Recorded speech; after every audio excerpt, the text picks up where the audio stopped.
तो इतने सारे लोग मुझे बोलते हैं यार मार्केट इतनी गिर गई है, ये बोले यार 4 साल से जब बढ़ रही थी तब तो आपने नहीं पूछा कुछ। ये उतार चढ़ाव मार्केट की कैरेक्टरिस्टिक है, इसीलिए तो आपको ज़्यादा रिटर्न मिलते हैं। अगर आपको ये उतार चढ़ाव नहीं चाहिए तो फिक्स डिपॉजिट में डाल दीजिए पैसे, 6% आपको मिलेगा, वो इन्फ्लेशन भी बीट नहीं कर पाएगा। अगर आपको 12, 15, 18% चाहिए तो रिस्क लेना पड़ेगा। आप मार्केट को टाइम करने की कोशिश नहीं कर रहे होते, क्योंकि मार्केट को टाइम करना बहुत बहुत मुश्किल होता है। एक समय था जब हर एक इंसान क्रिप्टो में घुसना चाहता था क्योंकि क्रिप्टो बढ़ रहा था। एक समय था जब सब स्टॉक मार्केट में घुस रहे थे क्योंकि वो बढ़ रहा है। अभी समय सब बोल रहे हैं नहीं यार सोना ही खरीदना चाहिए था क्योंकि सोना इतना बढ़िया चल रहा है। पैसे की जो स्पीड है ना, वो आने की और जाने की हमेशा सेम होती है। तो जितनी जल्दी पैसा आता है उतनी जल्दी निकल जाता है, जितने धीरे धीरे पैसा आएगा उतनी धीरे धीरे निकलेगा। आप जितना रिस्क लेना चाहते हैं, जितना रिस्क लेने की क्षमता रखते हैं, उसके हिसाब से म्यूचुअल फंड चूज कर सकते हैं। And 20% of your salary every month invest करिए। अमीर बनना, रिच होना एक गोल होना चाहिए, लेकिन उस रिच या अमीरियत की परिभाषा क्या है वो जानना बहुत जरूरी है। एक तो तरीका होता है कि रातों रात अमीर बन जाए। बिल्कुल। तो मैं आपको बता भी नहीं सकता मेरे को कितनी मैसेज और ईमेल रोज आती हैं कि मैं हूँ 21 साल का, 25 साल तक ना करोड़पति कैसे बनेंगे। जो भी आपकी उम्र है, फर्ज करिए अगेन 30 साल, तो 30% आपके स्टॉक मार्केट का जो है वो आप लार्ज कैप में डालिए, सेम एग्जैक्टली 30% मिड कैप में या फ्लेक्सी कैप में डालिए, और बाकी का जो 40% है वो आप स्मॉल कैप में डालिए। तो एक वक्त था जब सॉफ्टवेयर इंजीनियर बैंगलोर में अगर लंच करने जाते थे तो हाथों हाथ 3 जॉब ऑफर ले आते थे, क्योंकि पे इंतहा डिमांड था कि सबको सॉफ्टवेयर इंजीनियर चाहिए। अब ऐसा वक्त है कि सब अपनी जॉब ऐसे पकड़ के बैठे हुए हैं कि कहीं ले ऑफ ना हो जाए, क्योंकि नौकरियां तो है नहीं बाहर। डरने वाला समय है। एंड 10-15 साल के अंदर ज़्यादातर नौकरियां जो आज हम देखते हैं नहीं रहेंगे। एजुकेशन अगले 10-15 साल में तो डिस्टर्ब होने वाला है। ठीक है। स्कूल एंड कॉलेज का जो कॉन्सेप्ट है वही चैलेंज होने वाला है, क्योंकि कंपनीज भी ये देखती हैं कि यार हम इनको हायर तो कर देते हैं, लेकिन इनको हमें शुरुआत से ट्रेन करना पड़ता है। जो ये कॉलेज या स्कूल में सीखे हैं उसका तो कोई फ़ायदा ही नहीं है। हमें तो ऐसा लगता है कि हमारे बच्चे शायद कॉलेज जाएंगे ही नहीं। मेरा ये विश्वास है कि आज की दुनिया में focus is the new IQ। अगर आपके पास क्षमता है किसी चीज़ को बिना डिस्ट्रैक्टेड हुए करने की, अगर आपका IQ है भी नहीं या बहुत कम है, you'll still win। तो वो लोग जो बोल रहे हैं ना नहीं यार AI तो हमें नहीं समझ में आता, हमें नहीं करना AI, हम देख लेंगे, वही सबसे पहले अपनी नौकरी से हाथ गवा बैठेंगे। जो भी फिजिकल लेबर है उसको AI दूर दूर तक टच नहीं कर सकता, मतलब अभी तो कम से कम नहीं कर सकता। लेकिन सारे नॉलेज वर्कर्स एकदम सब हिल गए हैं। लेकिन जो लोग AI को अपना काम एलिवेट करने के लिए यूज करेंगे वो जीतेंगे। 3 स्किल्स हैं जो आपको चाहे आप चाहें या ना चाहें एक्वायर करने ही पड़ेंगे। नंबर 1 कम्युनिकेशन, दूसरा as we have been talking technology से दोस्ती करनी पड़ेगी, चाहे आपको वो पसंद है नहीं पसंद है। एंड थर्ड मनी फ्लो, पैसा कहाँ से आता है, कहाँ जाता है, क्यों आता है, क्यों जाता है। स्विच पर आज इस पॉडकास्ट में मेरे साथ है the one and only Ankur Warikoo. Ankur welcome to Switch. Thank you so much आया। कैसे अंकुर आप? बहुत बढ़िया, आप कैसे हैं? मैं बहुत सही। अंकुर दूसरी बार आपसे बात हो रही है। हाँ जी, थैंक्स फॉर बिल्कुल। Giving us time. पिछली बार ऑनलाइन हुआ जी, था, ऑनलाइन हुआ अब था। एकदम रूबरू हो रहे हैं, बहुत अच्छा लग रहा है। एग्जैक्टली। अंकुर को ना मतलब डिफरेंट रोल्स में देखते हैं। कंपनी कैसे स्टार्ट करनी हो वो अंकुर बताते हैं। आपको मतलब करियर कैसे बनाना हो वो भी अंकुर हमें यूट्यूब वीडियोस में अपनी बताते हैं। यहाँ तक कि CVs और रिज्यूमेस अपने कैसे बनाने हैं उसके बारे में भी आपको अंकुर की वीडियो मिलेगी। और डेट ट्रैप में अगर लोग फंस जाते हैं कैसे निकलना है वो अंकुर बताते हैं। मतलब काफ़ी चीज़ें, हर चीज़ यहाँ से मिलेगी आपको। इन्वेस्टमेंट कैसे करना है सब चीज़ अंकुर बताते हैं। अंकुर कहते हैं खुद को हम्बली एक टीचर है। जब लास्ट मेरी बात हुई थी तो अंकुर सेट के नहीं मैं एक टीचर हूँ। सो अंकुर बात आपसे ये मतलब स्टार्ट में करना चाह रहा था यहाँ से कि जो आजकल स्टॉक मार्केट में क्रैश चल रहा है इन सब चीज़ों पे, बिकॉज आप उस पर बात करते हैं। लेकिन ऐसा हुआ कि 2 दिन पहले मेरे एक दोस्त का फ़ोन आया। हाँ। और वो पुराना दोस्त था, काफ़ी पुराना। आई थिंक 10 साल से मेरी उसकी बात नहीं हुई। लेकिन जब उससे बात करते थे तो उसके माइंड में गोल था कि यार मुझे बहुत अमीर बनना है, मुझे बहुत पैसा कमाना है। अभी थोड़ा डिस्टर्ब था, कुछ चीज़ों में फंस गया था। तो वहाँ से क्वेश्चन निकल के आया मेरे पास। आज मैंने कहा सबसे पहले आपसे यही पूछूंगा कि इज गेटिंग रिच, अमीर बनना की राइट गोल है किसी का? बड़ा ही पेचीदा पहला सवाल पूछ लिया आपने। मैं आपको बताता हूँ कि इसका सवाल बिल्कुल सही मायने में मेरे हिसाब से है कि अमीर बनना, रिच होना एक गोल होना चाहिए, लेकिन उस रिच या अमीरियत की परिभाषा क्या है वो जानना बहुत ज़रूरी है। तो अगर मैं आपको बोलूं कि अयाज आप रेस भागने के लिए तैयार हैं, आप बोलेंगे हाँ भागने के लिए तैयार हूँ। बोलो ठीक है, ये आपकी स्टार्ट लाइन है, यहाँ से आप भागना शुरू करिए, आपके साथ लोग भाग रहे हैं, आप भी भाग रहे हैं, भाग रहे हैं, भाग रहे हैं, भाग रहे हैं। लेकिन मैंने आपको ये नहीं बताया कि ये रेस खत्म कब होगी। ओके, तो आप फिर कभी भागना बंद ही नहीं करेंगे, बिल्कुल। आप जिंदगी भर भागते रहेंगे, क्योंकि आपको था कि रेस जीतनी है, रेस खत्म करनी है। पैसे के साथ भी यही प्रॉब्लम होती है कि हर एक इंसान ये बोलता है मुझे अमीर बनना है। ठीक है, बहुत बढ़िया है, बिल्कुल भी कोई प्रॉब्लम नहीं है इस गोल में, लेकिन उसका मतलब क्या है, कितने पैसे होते हैं वो, क्या वो 1 करोड़ रुपए हैं, क्या वो 5 करोड़ रुपए हैं, क्या वो 50 करोड़ रुपए हैं, क्या वो 500 करोड़ रुपए हैं, जितना भी है, एंड वो नंबर क्यों है, क्योंकि ये भी बहुत ज़रूरी है। तो मैं अक्सर लोगों से पूछता हूँ कि क्या आपको पता है कि ज़िंदगी जीने के लिए आपको कितने पैसे चाहिए, और मुझे अक्सर 2 जवाब मिलते हैं। एक वो लोग होते हैं जो एकदम साधु संत महात्मा बोलते हैं 5-10 लाख रुपए मिल जाए बहुत काफी Exactly है। होते मतलब हैं। पता नहीं आप कौन सी दुनिया में रह रहे हैं, कौन से बिल्कुल। ज़माने में रह रहे हैं, इसने से तो नहीं हो पाएगा। फिर दूसरे होते हैं जो बोलते हैं 500,000 करोड़ तो Exactly. कम से कम चाहिए। बोला इतने पैसे अगर आपको मिल जाएंगे, खर्च कैसे करेंगे आपको पता भी है। बिल्कुल। सही जवाब इसके बीच में कहीं है, लेकिन वो जवाब ढूंढना जानना बहुत बहुत ज़रूरी है, क्योंकि वो जवाब आपको ये बताएगा कि किस पॉइंट पे आपको रुकना है। Okay. क्योंकि उसके बाद आपकी एक दूसरी ज़िंदगी शुरू होगी, जहां आप वो पैसे जो आपको कमाने थे आप कमा चुके हैं। अब आप ज़िंदगी जिस हिसाब से जीना चाहते हैं आप जी सकते हैं। एंड सरप्राइजिंगली आयाज, जब कभी भी मैंने लोगों को फोर्स किया ना कि आप इस नंबर को पता करिए एक्सेल शीट के माध्यम से, वो हैरान रहे हैं, क्योंकि ये नंबर ना कल्पना से बहुत कम और बहुत नीचे होता है। Okay. हमें ऐसा लगता है कि हमें तो 50-100 Exactly, करोड़ रुपए बिल्कुल। चाहिए, लेकिन वाकई में ज़िंदगी जीने के लिए अच्छे से आपको घर खरीदना है, गाड़ी खरीदनी है, ट्रैवल करना है, ये सब आपको उतने बेइंतहा पैसे नहीं चाहिए जितने आपको लगता है कि आपको चाहिए। तो फिर क्या वो पैसे आप कमा सकते हैं, इन्वेस्ट करके पहुंच सकते हैं? आंसर हाँ है। लेकिन अगर आपको पता ही नहीं है कि आप कितने पैसों के पीछे भाग रहे हैं, तो आप ज़िंदगी भर भागते रहेंगे, अपने आप को बोलते रहेंगे कि मैं गरीब हूँ, इतने पैसे हैं ही नहीं, इतने पैसे हैं ही नहीं, एंड ज़िंदगी फिर ख़त्म हो जाएगी। तो अमीर होना, रिच होना, अपनी ज़िंदगी में पैसे होना बहुत बहुत ज़रूरी है। एंड मैंने ये ठोकरें खा के ही एहसास किया है कि पैसे की अहमियत ज़िंदगी में बहुत ज़रूरी होती है, लेकिन कितना पैसा ज़िंदगी में आपको चाहिए ज़िंदगी जीने के लिए, वो जानना और भी ज़्यादा ज़रूरी है। फाइन। अगर कितना पैसा होना चाहिए किसी के पास ज़िंदगी में, आपने ये बताया, तो इसमें कैसे कोई आइडेंटिफाई करे, कैसे कोई सोचे यार, या प्लान बनाए कि यार मतलब मुझे इतना पैसा चाहिए? क्या आपके पास कोई उसके लिए रूल है? कोई आप बहुत सारे रूल्स देते हैं, कोई मैथ है आप? एक्चुअली आड़े टेढ़े तो बहुत सारे रूल हैं, बिल्कुल। लेकिन एक ना प्रॉपर कैलकुलेशन आप कर सकते हैं। इस पे मैंने एक वीडियो भी ओके। बनाया है, जो लोग देख रहे हैं आप प्लीज़ यूट्यूब पे जाके उसको देख लीजिए। How much money do you need in life, ये वीडियो का टाइटल है। एक एक्सेल शीट फॉर्मूला है कि आपकी आज की क्या क्या खर्चे हैं, कुछ भी हो, आपका रेंट हो गया, बच्चों की बिल्कुल। पढ़ाई हो गई, खाने पीने का खर्चा वगैरह वगैरह, एंड उसके ऊपर आप एक इन्फ्लेशन जोड़ लीजिए कि ये जो है ये औसतन इस % से हर साल बढ़ रहा है। ठीक है, वो आपने लगा लिया। फिर आपके कुछ अरमान हैं कि घर खरीदना है तो उसके लिए बिल्कुल। इतना पैसे चाहिए होंगे, गाड़ी खरीदनी है उसके लिए इतने चाहिए, वेकेशन करना है उसके लिए इतने कैसे, एंड फिर ज़िंदगी ऑफ कोर्स प्रेडिक्टेबल तो होती नहीं है, तो एक बिल्कुल। कंटिजेंसी फंड भी डाल देते हैं 20%, 25% वगैरह। ये सब आप जब कैलकुलेट करेंगे आपको एक अमाउंट मिलेगा, एंड उस अमाउंट को आपको इन्फ्लेशन एडजस्ट करके आज के नंबर पे एक लाना होगा। ये मैथमेटिकल कैलकुलेशन है, आप परेशान मत होइए अगर आपको ये नंबर नहीं पता है, क्योंकि एक्सेल शीट शेयर करी हुई है, एग्जैक्टली। सब कुछ है। लेकिन ये बैठकर पता करना कि कहाँ कहाँ खर्चे होते हैं, कितने प्रतिशत से वो खर्चे हर साल और ऑन एन एवरेज बढ़ रहे हैं, क्या मेरे और फ्यूचर में खर्चे होने वाले हैं, ये जो डिटेल है, ये अगर आपको पता चल जाए तो वो नंबर क्या है वो आपको बहुत आसानी से पता चल जाएगा। फाइन। अगर कोई स्टार्ट ही कर रहा हो, मतलब अपना करियर स्टार्ट कर रहा है, या फिर जर्नी इन्वेस्टमेंट के स्टार्ट करना शुरू कर रहा है, तो वो कैसे करे? हाउ कैन ही बी कि मैं इन्वेस्टमेंट स्टार्ट कर रहा हूँ, क्या तरीका होगा? देखिए तरीके ना 2-3 हैं, Okay. लेकिन उनमें से मेरे एक्सपीरियंस के हिसाब से एक ही तरीका है जो काफ़ी प्रिडिक्टेबल और काफ़ी सेफ एंड सिक्योर है।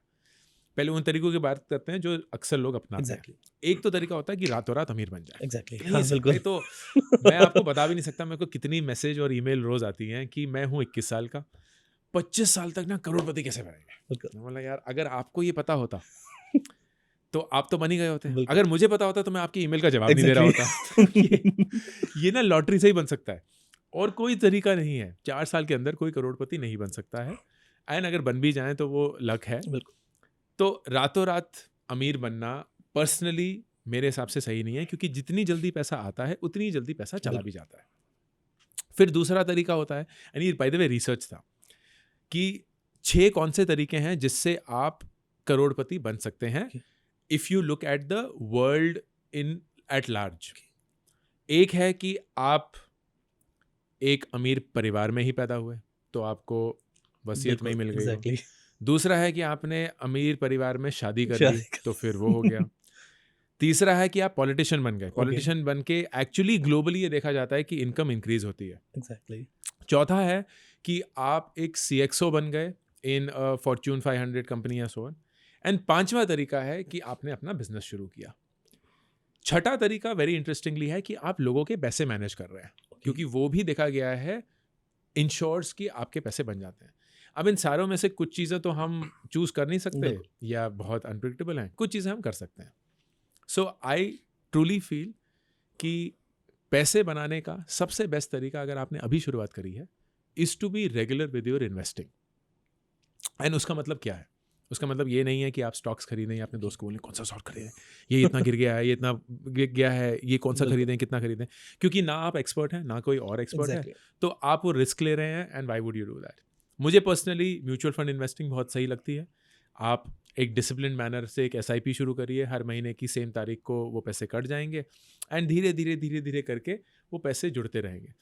आप जितना रिस्क लेना चाहते हैं, जितना रिस्क लेने की क्षमता रखते हैं, उसके हिसाब से म्यूचुअल फंड चूज़ कर सकते हैं। अगर ज़्यादा रिस्क नहीं लेना चाहते तो बड़ी कंपनियों के म्यूचुअल फंड लीजिए, अगर बहुत रिस्क लेना चाहते हैं तो छोटी कंपनियों की म्यूचुअल फंड लीजिए। आइडियल मिक्स होता है कि तीनों लीजिए, तो थोड़ा सा लार्ज कैप या लार्ज कंपनी में दे दिया, थोड़ा सा मिडिल साइज कंपनी में, थोड़ा सा स्मॉल साइज कंपनी में।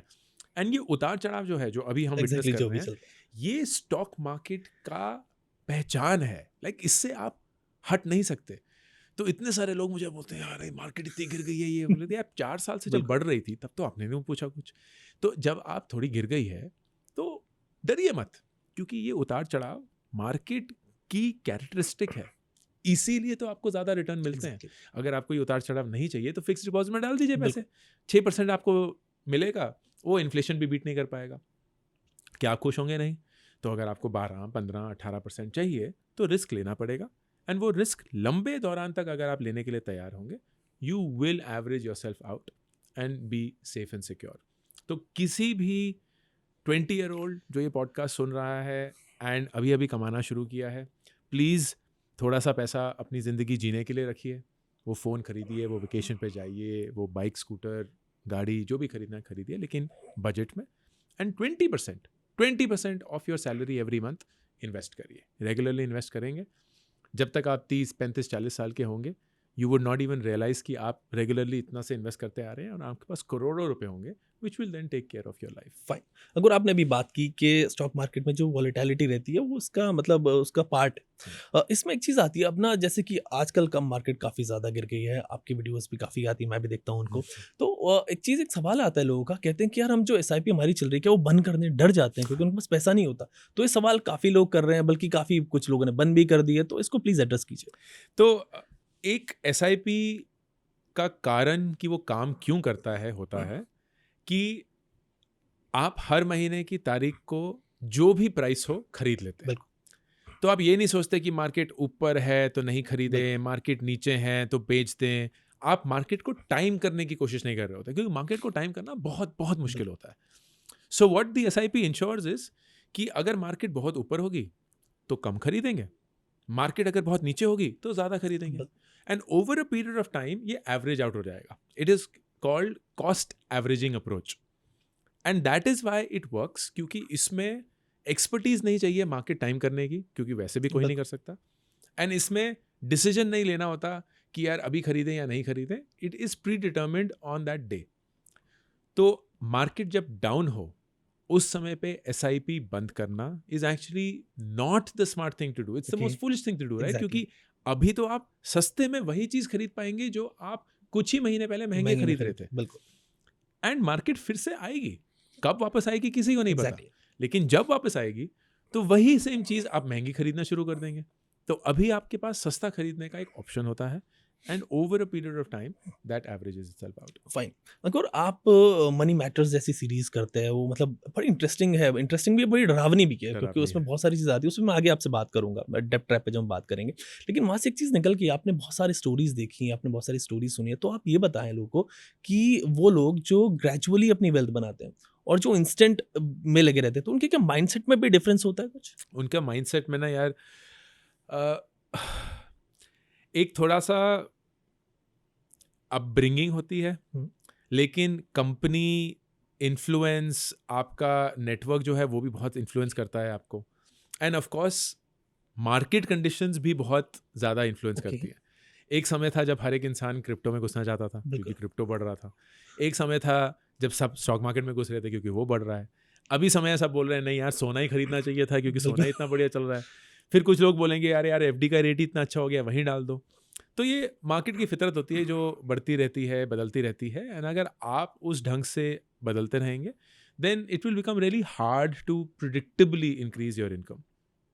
तो मेरे एक्सपीरियंस में ये रहा है कि जो लोग मुश्किल परिस्थिति से पले बढ़े, जिनके पास पैसे की कमी थी, तनाव था, उनमें थोड़ी ज़्यादा फितरत होती है कि यार रातों रात पैसे मिल जाए, and they end up then also making a lot of mistakes. ये सबके लिए नहीं लेकिन बाय जनरल एक रूल मैंने देखा है। एंड वो लोग जिनके पास इतनी तकलीफ़ें नहीं थी, थोड़ा सा कंफर्टेबल लाइफ थी, हाँ बहुत अय्याशी नहीं थी या बहुत ज़्यादा साधन नहीं थे, लेकिन ज़िंदगी मुश्किल भी नहीं थी, they tend to be slightly more disciplined and slightly more patient with it. But as I said, लोग बदलते हैं एंड बदलना भी चाहिए अगर आपके लिए वो चीज़ काम नहीं कर रही है। The best way to get rich is to actually get rich slowly, क्योंकि मुझे ऐसा लगता है कि पैसे की जो स्पीड है ना वो आने की और जाने की हमेशा सेम होती है। Okay. तो जितनी जल्दी पैसा आता है उतनी जल्दी निकल जाता है, जितने धीरे धीरे पैसा आएगा उतनी धीरे धीरे निकलेगा। तो जितने धीरे से, आराम से, डिसिप्लिन रूप से आप पैसा बढ़ा सकते हैं, that will be in my opinion the best way. Ankur, अभी आपने कहा कि वो लोग मिस्टेक्स कर देते हैं, मतलब एक्चुअली हम सब मिस्टेक करते हैं, मैंने बिल्कुल। बहुत गलती की होंगी, आपने भी काफ़ी सारी बहुत मिस्टेक बहुत की होंगी। तो कुछ मिस्टेक्स आप ऐसी हाईलाइट करना चाहें हमारे व्यूअर्स के लिए, जो वो समझें कि यार ये गलतियाँ तो कम से कम नहीं करनी लाइफ। सबसे बड़ी गलती आयाज हमेशा होती है कि जिस चीज़ के बारे में आपको पता नहीं है उसमें आप घुस जाएंगे ओके। और आपको लगेगा कि आप वहाँ पैसे कमा पाएंगे। ये ज़िंदगी का असूल है कि वो कभी नहीं होगा। कभी भी किसी को बिना जाने हुए कुछ नहीं मिलता है। तो आप ऑप्शन ट्रेडिंग शुरू कर देंगे क्योंकि आपको लगेगा यार सभी कर रहे हैं, बिल्कुल। वैसे है। लेकिन कुछ अता पता नहीं है कि ऑप्शन ट्रेडिंग क्या होती है। आप स्टॉक्स भी खरीदना शुरू कर लेंगे क्योंकि आपको लगता है कि यह कोई आइडिया नहीं है। आप कोई रैंडम एसेट क्लास खरीद लेंगे, किसी ने बोला यार ये ज़मीन दुगनी हो जाएगी, या ये पेड़ 4 गुना बन जाएंगे, या ये कुछ आप कमोडिटी खरीद लीजिए इसका बढ़ने वाला है, and you have no idea because you not aware, you not knowledgeable. लेकिन आप सिर्फ लालच की वजह से उस चीज़ में अपना पैसा डाल देंगे। That almost always leads to a bad outcome. इसके ऊपर और भी ज़्यादा डरावनी चीज़ है कि आप कर्ज लेकर एग्जैक्टली। इस चीज़ को करते हैं, चाहे वो दोस्तों से लिया हो, चाहे वो बैंक से लिया हो, चाहे वो लोन ऐप से लिया हो। आपको ऐसा लगता है कि यार 5-10 हज़ार रुपये ही तो हैं, बना लेंगे और फिर निकल जाएगा। कल ही की बात है, मैं मनी मैटर्स ही रिकॉर्ड कर रहा था और एक शख्स ने बताया कि मैंने 10,000 रुपये किसी लोन ऐप से लिए, ऑप्शन ट्रेडिंग में डाले, एंड कुछ 2 हफ्ते के अंदर 60,000 रुपये बन गए। ओके। तो उन्हें लगा ये तो बहुत ही Exactly. बढ़िया चीज़ है, पर लालच एकदम बिल्कुल। किक इन कर दिया।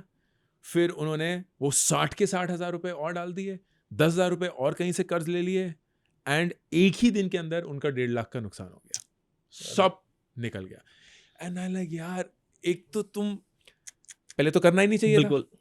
लेकिन अगर कर भी दिया और 60,000 रुपये कमा Exactly. भी लिए, वही लेके निकल जाते हैं। एग्जैक्टली। नहीं, पर उसको भी दुगना करने की लालच। तो लालच की कोई सीमा तो है नहीं, कोई लिमिट नहीं है। तो सबसे बड़ी मिस्टेक होती है विदाउट नॉलेज पैसे कमाने की कोशिश करना, और फिर दूसरी मिस्टेक कि कर्ज लेकर किसी और के पैसे पर उसी चीज़ को करने की और कोशिश करना। फिर तो भाई loan trap massive massive. Fine. Ankur, ये जो लालच वाली चीज़ है, इससे इससे बचें कैसे? फॉर एग्जांपल, ये तो हर जगह है, मतलब मेरे को भी लगेगा कि यार अगर कुछ मुझे सस्ते में मिल रहा है और उसमें वो 10x हो सकता है, 5x हो सकता है, तो यार एकदम से कर लूँ। तो ये जो ट्रैप है लालच वाला, इससे कैसे मतलब एक आम बंदा बचे? मेरी राय इसमें ये रहेगी आयास कि आप ना एक कॉन्सेप्ट होता है प्ले मनी का। Okay. आप अपनी ज़िंदगी में प्ले मनी बनाइए। इसका मतलब क्या है? ओके। तो फ़र्ज़ करिए आपने 100 रुपये इन्वेस्ट करे हुए हैं एंड आप उसमें से 20-30 रुपये अच्छे से प्रोविडेंट फंड में डाल रहे हैं, एफडी भी करा रहे हैं, सोना खरीद रहे हैं, स्टेबल है। फिर करीब 60-65% आपने स्टॉक मार्केट में डाला हुआ है, म्यूचुअल फंड, वो भी अच्छे से ग्रो कर रहे हैं। 5% आप बोलते हैं यार इसके साथ ना खेलते हैं, क्योंकि क्यों नहीं, ज़िंदगी में मज़े Exactly. लेते हैं, देखते हैं क्या होता है, कैसे होता है। तो आप 5% के साथ, प्ले मनी के साथ कुछ खेल रहे हैं, कुछ सीखने के लिए या सिर्फ मज़े लेने के लिए। एक हाई है लाइफ में, तो कुछ ऑप्शन ट्रेडिंग कर दी, कुछ कर दी, क्योंकि अगर खुदा ना खास्ता वो 5% गायब भी हो गया, आपके 95% सिक्योर, Exactly. उसको कुछ नहीं होने वाला। अगर वो 5% दुगना भी हो गया तो 10% बनेगा। ऐसा नहीं है कि आपकी उससे ज़िंदगी बदल जाएगी, but you will get that joy और that kick in life. You may also learn something new.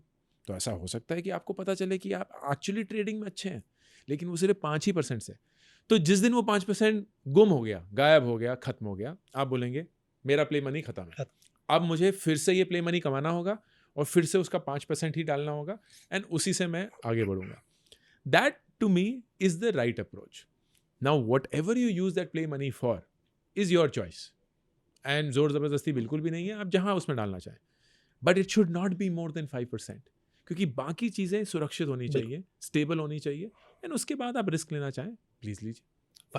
अगर म्यूचुअल फंड्स जो है वो आइडियली आपके हिसाब से कितने वक्त में पॉजिटिव रिटर्न दे सकता है, मतलब उसके बाद वो नेगेटिव नहीं जाएगा, जो जनरल कुछ रिसर्च रहती हाँ, एक्चुअली ये बहुत बढ़िया रिसर्च थी। मैं अक्सर ये कॉन्फ्रेंस में लोगों से पूछता हूँ कि अगर आप एक साल निफ्टी 50, जो कि भारत की टॉप 50 कंपनीज हैं नेशनल स्टॉक एक्सचेंज पे जो लिस्टेड हैं, उसमें इन्वेस्ट करेंगे तो क्या प्रोबेबिलिटी है कि आपका पॉजिटिव रिटर्न आएगा? Okay.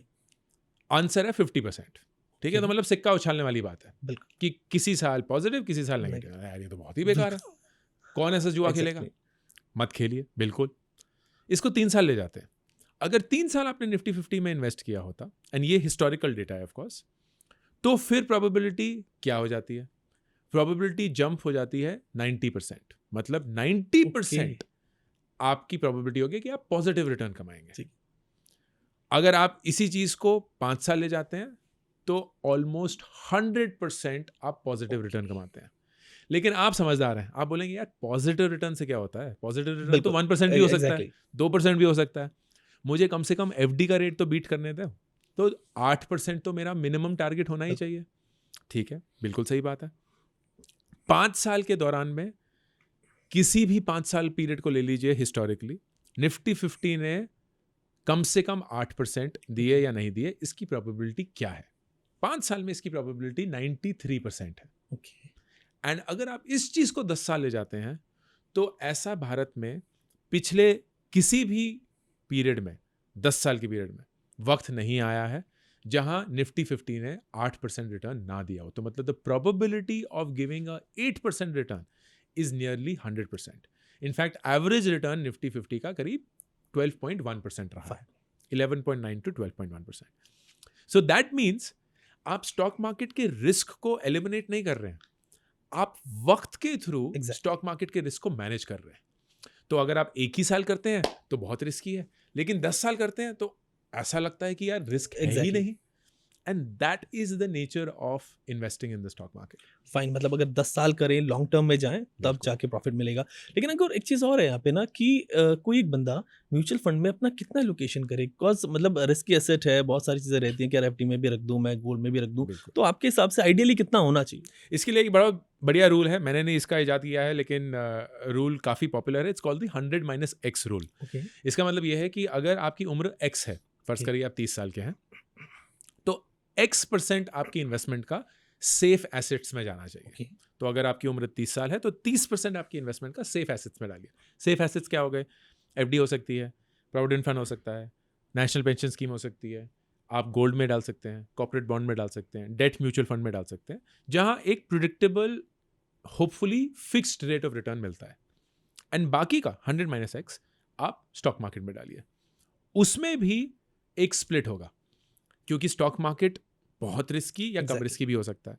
तो जितनी बड़ी कंपनियों में डालेंगे, जिनको हम लार्ज कैप कहते हैं, उतना कम रिस्क होगा। जितनी छोटी कंपनियों में डालेंगे, जिनको हम स्मॉल कैप कहते हैं, उतना ज़्यादा रिस्क होगा। तो मेरा अगेन ये अप्रोच है कि जो भी आपकी उम्र है, फ़र्ज़ करिए अगेन 30 साल, तो 30% आपके स्टॉक मार्केट का जो है वो आप लार्ज कैप में डालिए, okay same exactly 30% mid cap में या फ्लेक्सी कैप में डालिए, और बाकी का जो 40% है वो आप स्मॉल कैप में डालिए, क्योंकि आप जवान हैं, आप रिस्क लेने की क्षमता रखते हैं, क्योंकि अगर खुदा ना खास्ता मार्केट बिल्कुल नीचे चली गई तो टाइम है आपके पास रिकवर करने का। लेकिन अगर आपकी उम्र 50 है तो आपको लार्ज कैप में ही डालना चाहिए 50%, मिड कैप में बाकी का 50%, और स्मॉल कैप में डालना ही नहीं चाहिए, ओके क्योंकि बहुत रिस्की है आपकी एग्जैक्टली उम्र के लिए, आपकी रिस्पॉन्सिबिलिटीज़ के लिए, आपकी रिटायरमेंट की एज आने वाली है वगैरह। That is how this works. तो ये 100-X रूल बहुत सिंपल पावरफुल रूल है। अगर मिडिल क्लास को कितना इन्वेस्ट करना चाहिए 20% is what should be your target of your monthly house hold income. अगर आपने 20% किया और पूरी शिद्दत के साथ लॉन्ग टर्म इन्वेस्ट किया, you will be on very safe footing. Fine एक चीज़ आती है जब आप अपनी स्ट्रेटजीज बताते हैं अंकुर कि स्टेप अप कर लें अपनी एस को तो स्टेप अप करना एस को स्टेप अप जब बेसिकली बंदा कर पाएगा जब वो करियर में थोड़ा सा ग्रो करेगा तो करियर में ग्रो करने के लिए भी कुछ अगर आपके पास स्टेप्स हैं तो प्लीज़ लोगों को बताएं करियर में ग्रो करने के 3 प्रैक्टिकल जरिए ये हैं। एक, हम एक ऐसे समाज में पले बड़े जहाँ हमें बोला गया कि यार एक कंपनी ज्वाइन करते हैं और वहीं से रिटायर करते हैं, ज़िंदगी में एक ही प्यार प्यार होता है, एंड एक ही बार हम ये सब करते हैं। तो वो कमिटमेंट थी, माँ पापा को भी यही देखा कि भाई उसी कंपनी से ग्रेचुइटी और पीएफ लेके जा रहे हैं। But I think the practical way of doing things is कि हर 3-5 साल consider changing a job, getting a lift. And 3-5 साल क्यों? क्योंकि उतना दौरान चाहिए होता है टू गेन दैट एक्सपीरियंस। हर 1 साल चेंज करते रहेंगे ना तो खोखले रहेंगे, that will not sustain itself. 10 साल तक करेंगे तो बहुत ज़्यादा वेट कर लेंगे। 3 to 5 years, I think it's a very practical way of changing your jobs और at least looking out constantly. That's number 1। Number 2, अपने स्किल्स पे हमेशा फोकस करिए और ये पूछिए कि ये स्किल कैसे टेक्नोलॉजी के थ्रू एक एडवांस लेवल पे जा सकता है। तो always keep investing in your self. And number 3, very important, don't think कि जो आपकी शुरुआत की करियर की आइडेंटिटी है वही आपकी ओनली आइडेंटिटी है।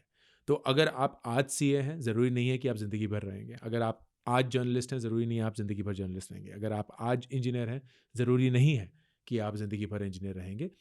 प्लीज़ री imagine your career and you'll be surprised कि जितना डर लगता है उतना वाकई में डरावना नहीं होता है, but it will give you another shot of creating a completely different outcome for you than what you had set out. Okay Ankur आपकी फायर वाली वीडियो बड़ी पॉपुलर होती है मैंने भी देखी तो उसमें एक चीज़ आती है कि यार चलिए एक लमसम अमाउंट हमारे पास आ गया हमने उसको निफ्टी 50 में डाल दिया इंडेक्स फंड में डाल दिया लेकिन अब क्या होता है कुछ लोग ये कहते हैं कि यार अगर इंडिया की जो स्टॉक मार्केट है वो स्टेबल होगी मतलब एक ही रेट पे चलने लगी वो आगे नहीं बढ़ी फिर यहाँ पे जैसे कि चाइना में हुआ या फिर मान लीजिए आपका जापान में हुआ था। यूके का हुआ ये सब हो गया तो इस सिचुएशन में फिर बंदा क्या करे यार वो तो स्टक हो जाना है तो बिल्कुल मुमकिन है कि जो हिस्टोरिकली रिटर्न आए हैं वो फ्यूचर में ना बिल्कुल आए, लेकिन ऐसा नहीं होगा कि हर एक एसेट क्लास पुअरली परफॉर्म करेगा। ओके ऐसा हो सकता है कि स्टॉक मार्केट ना परफॉर्म करे, लेकिन शायद गोल्ड कर देगा। ऐसा हो सकता है कि गोल्ड ना करे, रियल एस्टेट कर लेगा। ऐसा हो सकता है कि रियल एस्टेट ना करे, कोई और नया एसेट क्लास करेगा। You always have to think कि कौन सा एसेट है जो आपको वो रिटर्न दे सकता है जिससे आपका फायर अमाउंट आपकी ज़िंदगी तक रहे, and then rebalance and move your funds there. It is not a endorsement की स्टॉक मार्केट ही वो जगह है, हिस्टोरिकली रही है तो शायद फ्यूचर में भी रहेगी, लेकिन शायद ना रहे, कुछ और रहेगा, and you will have to pick and choose that. Fine Ankur आप पर्सनल फाइनेंस पे दोबारा चलते हैं वापस हमारा फेवरेट टॉपिक आपका भी है हाँ उससे जी। बात करते हैं तो इसमें अंकुर मैं देखता हूँ कि जो जेंजी है हम्म। क्या आप भी एग्री करेंगे उससे कि वो प्रॉपर फाइनेंशियल प्लानिंग जो है ना उनके अंदर नहीं है वो लैक कर दी है ज्यादातर लोग एक्चुअली फाइनेंशियल प्लानिंग लैक नहीं है, इट इज़ मोर अबाउट जो हमने पहले भी बात करी थी, impatience to get rich very fast. Okay तो उसकी वजह से दे गो चेजिंग थिंग्स जो सही नहीं है। एग्जैक्टली वरना आई पर्सनली फील कि ये जनरेशन बहुत अवेयर है। उन्हें पता है कि वो कितने पैसे कमा रहे हैं, उन्हें पता है कि वो कितने पैसे कमाना चाहते हैं, उन्हें ये पता है कि उनको कितने पैसे चाहिए वगैरह वगैरह, जो शायद हमारी जनरेशन या हमसे पहले वाली जनरेशन तो डेफिनेटली नहीं थी। But their speed at which they want to get to is the problem, जिसकी वजह से वो गलतियां करते हैं। अंकुर नीड्स वांट्स डिजायर्स मतलब इसमें क्या फर्क होना चाहिए एक आम आदमी के लिए तो ये ना एक बहुत ही बढ़िया सा बजटिंग रूल होता है अपने पैसे को संभालने का। It's called the 50-30-20 rule. And ये रूल बोलता है कि आपकी ज़रूरतें जो हैं, जो आपकी नीड्स हैं, उस पे आपके महीने का 50% सैलरी जाना चाहिए। ये चीज़ें क्या हैं? ये वो चीज़ें हैं जिन पे आपको पैसे खर्च करने ही करने हैं ज़िंदा रहने के लिए। तो आपका खाना हो गया, आपका रेंट हो गया, आपके ट्रैवल का खर्चा हो गया, बिजली पानी का खर्चा हो गया, ज़रूरत की चीज़ें। फिर 30% है आपकी इच्छाएं, आपकी वांट्स, आपके डिज़ायर्स। तो आपको फ़ोन चाहिए, आपको वेकेशन पे जाना है, आपको बाइक खरीदनी है, गाड़ी खरीदनी है, ये सब कुछ इस 30% के अंदर अंदर। एंड देन 20% है आपके इन्वेस्टमेंट्स, आपके फ्यूचर सेल्फ की तरफ कंट्रीब्यूशन। बहुत लोग बोलते हैं यार 20% में तो कुछ नहीं होने वाला। होगा, अगर आप वक्त देंगे तो डेफिनेटली होगा। एंड बहुत लोग बोलते हैं कि यार इन्वेस्टिंग का फायदा ही क्या है, अगर हमने जिंदगी आज नहीं जी तो बिल्कुल वो 30% उसी के लिए। तो ये 50-30-20 बहुत सिंपल रूल ये इंश्योर करता है कि आप जिंदगी आज भी मजे से जी रहे हैं एंड आगे भी जीते रहेंगे, बिकॉज आप फ्यूचर के लिए भी इन्वेस्ट कर रहे हैं। फाइन अंकुर, डेब्ट ट्रैप्स पे आपसे बात करनी है मुझे, बिकॉज़ आप मनी मैटर्स जैसे मैंने आपकी बात किया था, वो बड़ा इंटरेस्टिंग चीज़ उसमें समझ में आती है। तो क्या चीज़ है जो ट्रिगर करती है कि लोग लोन्स उठा लेते हैं, क्रेडिट कार्ड्स पे लोन ले लेते हैं, चक्री घुमा लेते हैं क्रेडिट कार्ड्स की, और फिर लोन पे लोन, और फिर परेशान हो जाते हैं, और फिर एक सिचुएशन ऐसी आती है कि फिर वो आपके पास आते हैं? बिल्कुल। इसमें ना सबसे फंडामेंटल चीज़ है एक्सेस टू क्रेडिट इटसेल्फ। हमारे टाइम पे एंड खासकर हमारे माँ बाबा के टाइम पे लोन मिलना ऑलमोस्ट इम्पॉसिबल था, है कि इतनी हैसियत ही नहीं है, इतनी तनख्वाह ही नहीं है, इतना स्टेबिलिटी नहीं है कि लोन मिल पाए। तो ना लोन मिलते थे एंड ना ही फिर हम उनकी ख्वाहिश करते बिल्कुल। थे। अब तो ये है कि ऐप डाउनलोड करिए, फ़ोटो खींचिए, आधार कार्ड डाल दीजिए, ये लीजिए 15,000, ये लीजिए 30,000, ये लीजिए 40,000। वहाँ किसी पर्सनल लोन को चाहिए तो हाँ, आपने सैलरी स्लिप्स दे दीजिए, आपको पर्सनल लोन मिल गया। आपको गाड़ी का लोन चाहिए, घर का लोन चाहिए, बहुत आराम से मिल जाता है। तो क्रेडिट इकोनॉमी जो है वो बहुत बड़ी हो चुकी है, क्योंकि it is a very profitable place to be. तो सारे बैंकिंग इंस्टीट्यूशंस, एनबीएफसीज, ये सब लेंडिंग में बहुत फोकस करते हैं, रिटेल लेंडिंग में खासकर। तो that access of capital has made it very easy to get that money in the first place. अब उस पैसे का आपने सही से अगर इस्तेमाल नहीं किया तो फिर तो चक्रव्यूह में फंस गए, बिल्कुल। क्योंकि एक क्रेडिट कार्ड आपने किसी परचेज के लिए यूज़ कर लिया, क्योंकि लगा यार आईफोन 16 तो बहुत बढ़िया बिल्कुल। चीज़ है, ले लेते हैं। तो ले लिया 1.25 लाख का, एंड उतनी तनख्वाह नहीं थी। तो अगली बार जब पैसे देने का वक्त आया तो या तो मिनिमम अमाउंट पे जो था वो दे बिल्कुल। दिया, या किसी और क्रेडिट कार्ड से उस क्रेडिट कार्ड का बिल भर दिया। तो ये चंगुल चलता रहा, चलता रहा, चलता रहा, and the next thing you know कि आप इस बोझ के तले दब चुके हैं एंड ये कर्ज कहीं चुकाए ना चुके। And at that point of time आप हाथ खड़े कर लेते हैं, क्योंकि आपकी इनकम जो है वो बिल्कुल। आपके एक्सपेंसेस से काफ़ी कम है, and you have no way to fight that out. And ये सरप्राइजिंगली आयाज सिर्फ कम सैलरी वाले लोगों के लिए नहीं है। मतलब कल ही मुझे एक ईमेल आया जहां एक इंसान 1.5 लाख रुपए महीना कमा रहा है, जो बिल्कुल भी छोटा बिल्कुल। अमाउंट नहीं है, और उनके महीने की क्रेडिट कार्ड की ईएमआई 1,20,000 रुपए है। मतलब आप इस मकाम पे कैसे एग्ज़ैक्टली। पहुंच सकते हैं, मतलब कैसे इतनी सारी गलतियां करके। एंड मैं समझता हूँ, क्योंकि मनी मैटर्स में जब लोग आते हैं तो काफ़ी लोग होते हैं जो अपनी परिस्थितियों की वजह से वहाँ फंस गए होते हैं। किसी का देहांत हो गया है, इनकम रुक गई है, कोई हेल्थ कंडीशन हो गई है कुछ। टोटली अंडरस्टैंड, ये सारी चीज़ें होती हैं एंड आए दिन होती हैं। लेकिन कुछ लोग होते हैं जो मेरा तो सारी खराब हो जाता है। मैं बस उनको डांट पड़ता हूँ कि यार फ़ोन खरीदने के लिए, जूते खरीदने के लिए, गाड़ी खरीदने के लिए एग्ज़ैक्टली। तुमने ये कर्ज लिया, और अब तुम कर्ज में ऐसे डूब गए हो कि घर बेचने की लानत आ गई है। ये कहाँ की समझदारी है? लाइक ऐसी तो बेवकूफ़ी तुम नहीं कर सकते। 1 बार, 2 बार कर सकते हो, लेकिन हमेशा से सालों-सालों तक। अगर इस टेम्पटेशन को रेज़िस्ट कैसे करें? मतलब ये भी बड़ा बड़ा प्रॉब्लमैटिक चीज़ है कि मतलब हमने बोल दिया कि यार ये कर लें, लेकिन वो रेज़िस्ट नहीं होता है।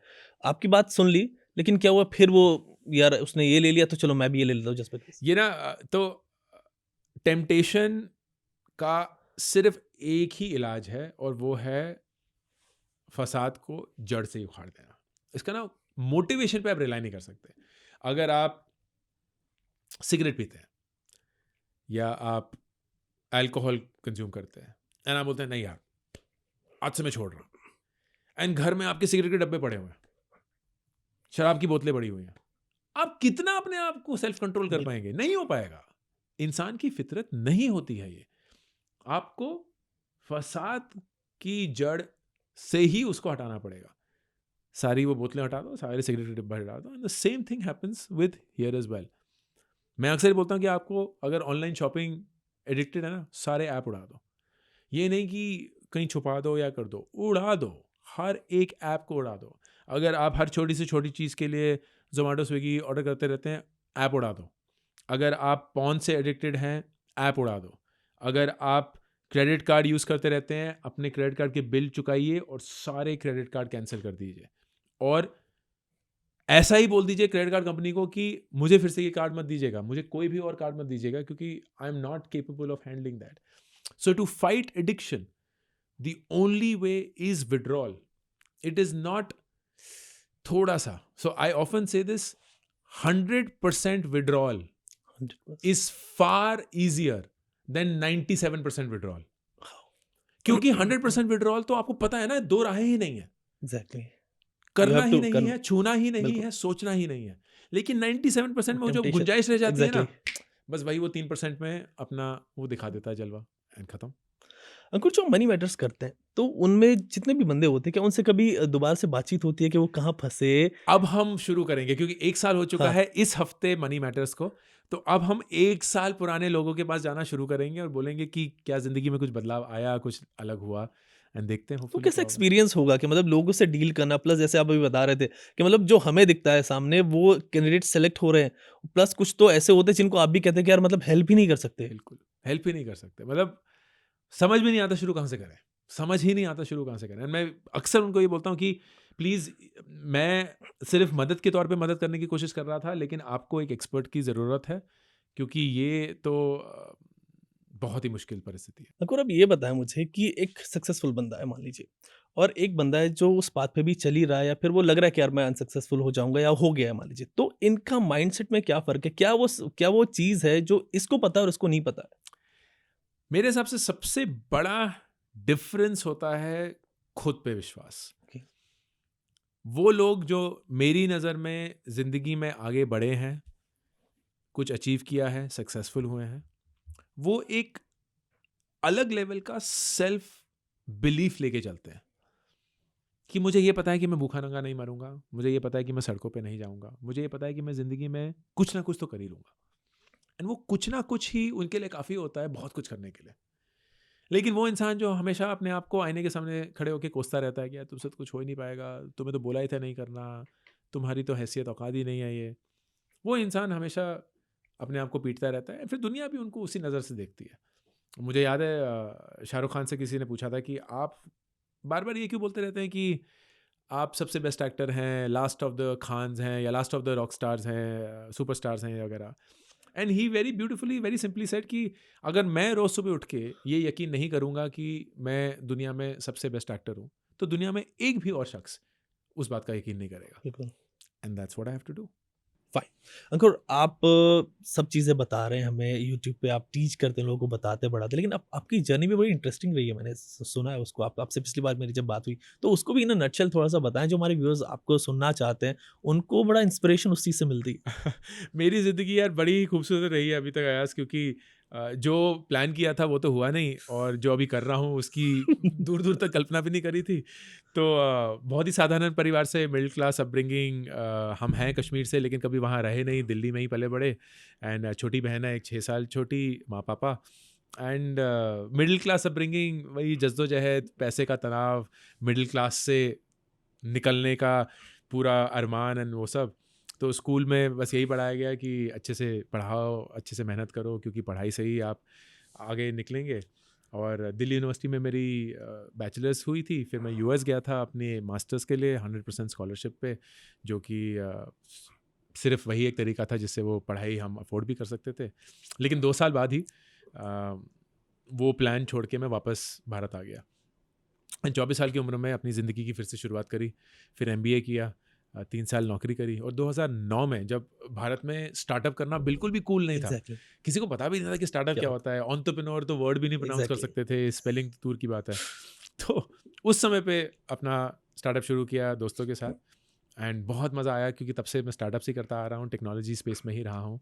अभी मैं अपना खुद का स्टार्टअप चलाता हूँ वेबवेदा के नाम से, एंड उसमें हम ऑनलाइन कोचिंग देते हैं, कोर्सेज करते हैं, प्लस कंटेंट क्रिएट करता हूँ जो दिखता ही है, किताबें लिखता हूँ। मुझे इन जनरल, जैसे आपने भी बताया था, पढ़ाना बहुत पसंद है, तो चीज़ों को सिंप्लीफाई करना मुझे बहुत अच्छा लगता है, कॉम्प्लेक्स चीज़ों को लोगों तक पहुँचाना बहुत अच्छा लगता है।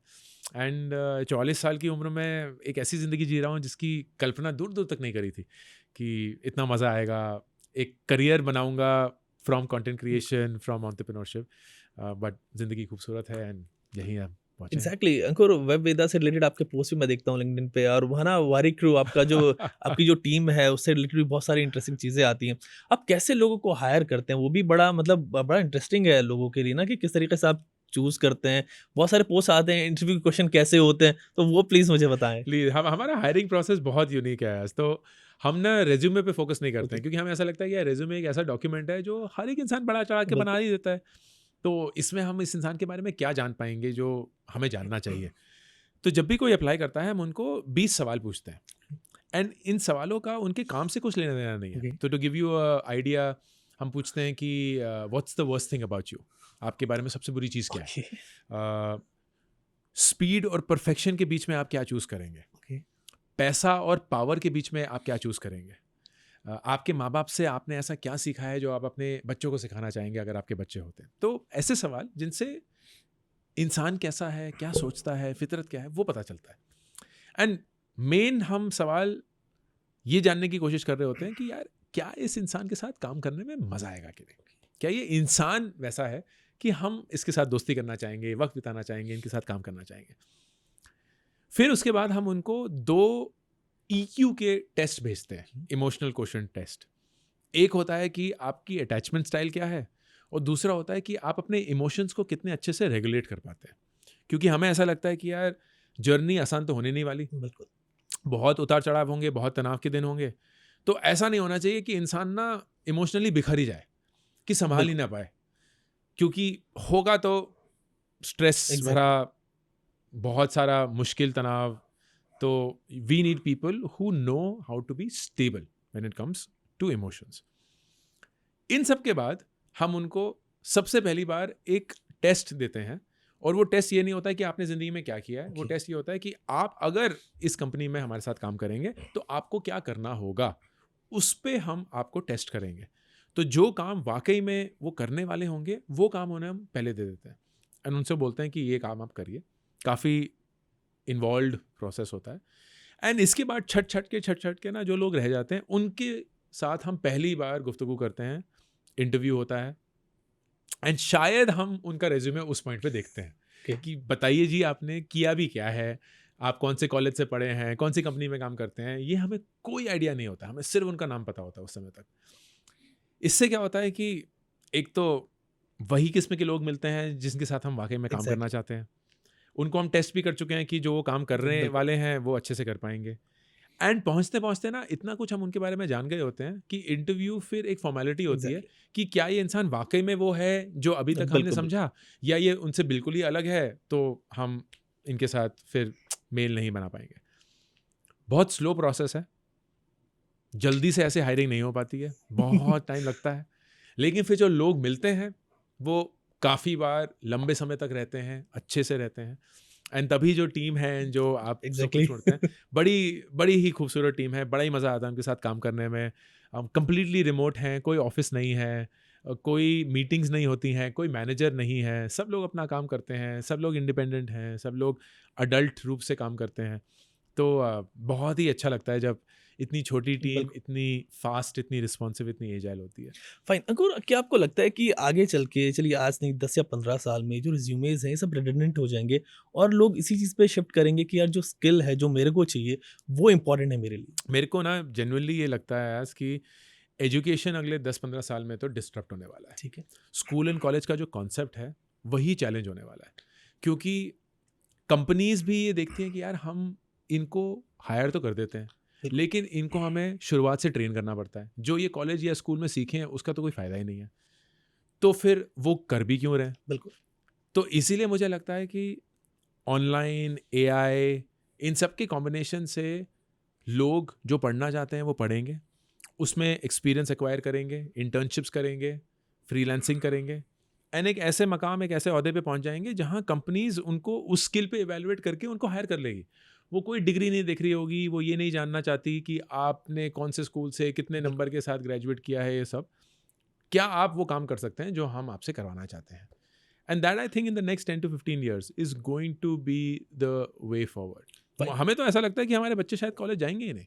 एग्जैक्टली मतलब होम स्कूलिंग मैंने अलग से रखा हुआ है, बिकॉज मेरे लिए बड़ा इंटरेस्टिंग चीज़ है वो। हाँ, तो वो मतलब उसमें मैं आगे आपसे बात करूंगा, लेकिन उससे पहले एक सवाल है कि जो बच्चे हैं, मतलब हमने ग्रेजुएशन हम लोगों ने भी की, आई थिंक मेरी ग्रेजुएशन 2011 में मैंने ख़त्म की। हाँ, तो हम लोगों को भी आइडिया नहीं था कि यार क्या करना है क्या नहीं करना, और अक्सर ये प्रॉब्लम है मतलब कि ग्रेजुएशन के बाद भी ना बच्चे स्टूडेंट सोचते हैं कि यार कुछ नहीं पता उनको क्या करना है, वो जल्दबाजी में कुछ भी स्टेप्स ले लेते हैं। तो ये अगर होता क्यों है, इसकी वजह क्या है? इसकी वजह लार्जली समाज है यार। माँ बाप का प्रेशर, समाज का प्रेशर, जल्दी से सेटल हो जाओ, लोग क्या कहेंगे, एक प्रिडिक्टेबल तरीका होता है। एंड उसके लिए भी मैं माँ बाप को ब्लेम नहीं करूँगा, क्योंकि हम एक ऐसे वक्त से गुजरे हैं जहाँ डॉक्टर, इंजीनियर, सीए, लॉयर बनना मतलब ज़िंदगी मोरलेस सेटल है। जो इंसान बॉलीवुड चला गया अपना चांस करने के लिए, ज़िंदगी मोरलेस तो बर्बादी हो गई। जो इंसान पत्रकार बन गया, लेखक बन गया, बिल्कुल। गायक बन गया, वो ज़िंदगी में ठोकरें ही खा रहे हैं।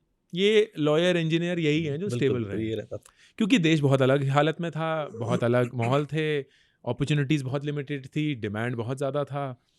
अब दुनिया ऑफ कोर्स बदल चुकी है। आप किसी भी देश के छोटे गाँव में भी एक लैपटॉप लेकर चारपाई पे बैठ जाइए और पूरी दुनिया आपकी मार्केट है। आप उनके लिए वीडियो एडिटिंग कर सकते हैं, कंटेंट क्रिएशन कर सकते हैं, ग्राफिक डिज़ाइनिंग कर सकते हैं। तो इट इज़ इनसेन कितनी सारी अपॉर्चुनिटीज़ आ चुकी हैं एंड धीरे-धीरे ये बदलाव आ रहा है। बट पेरेंट्स अभी भी ऑफ कोर्स उसी जनरेशन से हैं, उन्होंने जद्दोजहद देखी है, उन्होंने देखा है कि यार हर महीने के लाने बड़े होते थे, पता ही नहीं था कि अगले महीने का खर्चा कहाँ से आएगा, कैसे आएगा, अगर आएगा कि भी नहीं आएगा। तो predictability and survival was the main thing. And जैसे जैसे हर जनरेशन थोड़ा सा बेटर होती है, एक्सपोजर ज़्यादा मिलता है, पढ़ाई करते हैं, ऑफ कोर्स एक्सपीरियंस एक्वायर करते हैं, उनका जो पूरा अप्रोच है टुवर्ड्स लाइफ वो भी चेंज होना शुरू हो जाता है। So I feel that in the next 20-30 years देश बहुत अलग ट्रांसफॉर्मेशन से गुजरेगा। एग्जैक्टली अगर एक बंदा जो ग्रेजुएशन कर रहा है और वो ना ग्रेजुएट है, तो वो इस एक्सपेक्टेशन को, जो फैमिली की भी, सोसाइटल प्रेशर भी है, प्लस वो अपने दोस्तों को भी देख रहा है। कुछ एक बिल्कुल। दो होते हैं वो बिल्कुल अलग निकल जाते हैं, बिल्कुल। देयर ऑलवेज एक दो बंदे हैं। I know. तो वो फिर उन चीज़ों में कैसे बैलेंस करे कि यार मुझे क्या ऑप्ट करना है, क्या चलो। मैं ना अक्सर लोगों को ये बोलता हूँ कि आपको अपनी ज़िंदगी इन योर 20s एक डुअल मोड में जीनी पड़ेगी। ओके। और वो डुअल मोड क्या है? पहला मोड है फाइनेंशियल स्टेबिलिटी। मतलब आप किसी और के ऊपर निर्भर नहीं हैं अपनी ज़िंदगी के लिए, माँ बाप पे तो खासकर नहीं। तो आप अपना खर्चा खुद उठा सकते हैं, चाहे आप अलग रहते हैं, चाहे माँ बाप के साथ रहते हैं। खाने पीने का खर्चा, रहन सहन का खर्चा, ट्रैवल का खर्चा, अपनी आयशे का खर्चा, जो भी कुछ है, वो फाइनेंशियल स्टेबिलिटी है। उसके लिए एक नौकरी चाहिए, इसकी दो राहें नहीं है। एंड उस नौकरी में अगर आपको वो लगता है कि यार वो ना मज़ेदार नहीं है, मुझे नहीं लगता कि मैं ज़िंदगी भर ये करूँगा, मुझे नहीं लगता कि मैं इसमें अच्छा हूँ, उसमें उतनी फाइट मत मारिए जितनी आपको लगता है मारनी है। Okay. उसमें आपको employee of the month award नहीं जीतना है, उसमें आपको बेस्ट परफॉर्मेंस अप्रेजल नहीं चाहिए। आपको बस ये चाहिए कि आप अपना काम पूरी शिद्दत के साथ अच्छे से करें एंड उतना ही करें, उससे ज़्यादा नहीं। पर दूसरा मोड होगा कि जब आप उतना ही काम करेंगे फाइनेंशियल स्टेबिलिटी के लिए, जो भी बाकी वक्त बचे, आपकी रात हो, आपके वीकेंड्स हो, आपकी छुट्टियां हो, उसको आप वेस्ट नहीं करेंगे।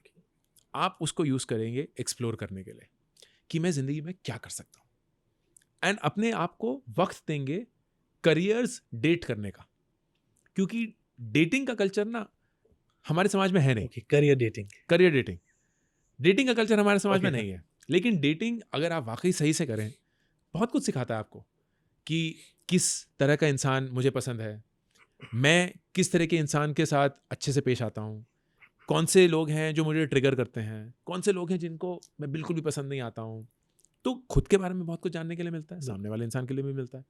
And when you meet with several people you realise कि यार इस टाइप का इंसान मेरे लिए सबसे बेस्ट है। करियर के साथ भी यही होना चाहिए। हमें थोड़ी पता है कि यार डॉक्टर, इंजीनियर, जर्नलिस्ट क्या है, हमने तो किसी और को देखा और चलो मनमोहित होकर उसके पीछे चले गए। But if you really were to test it, you would realise कि वो आपके लिए सही है कि नहीं। एंड आज की दुनिया में वो पॉसिबल है।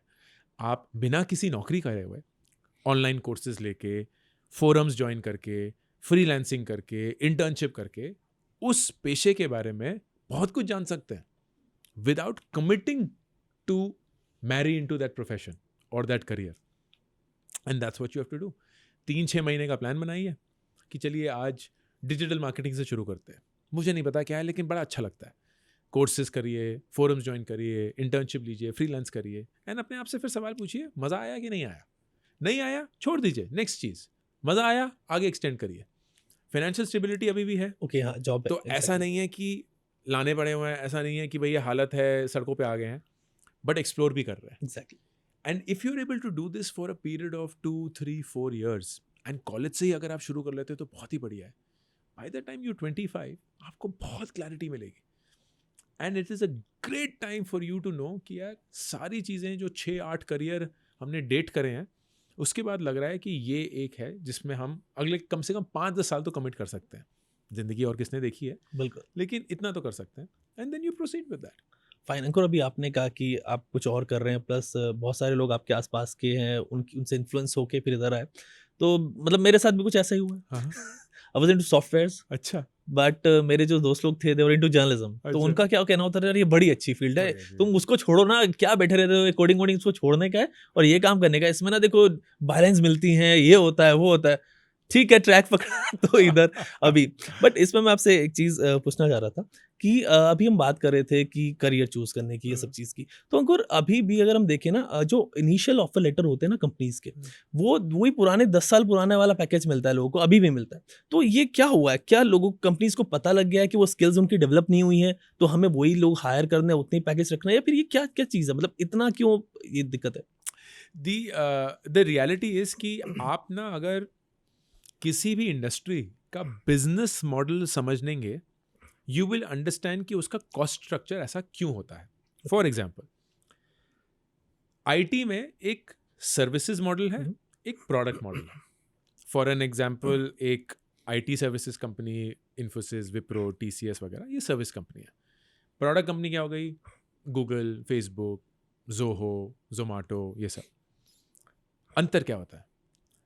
एक सर्विसेज कंपनी में हर एक क्लाइंट के लिए आपको शुरुआत से शुरू करनी पड़ती है।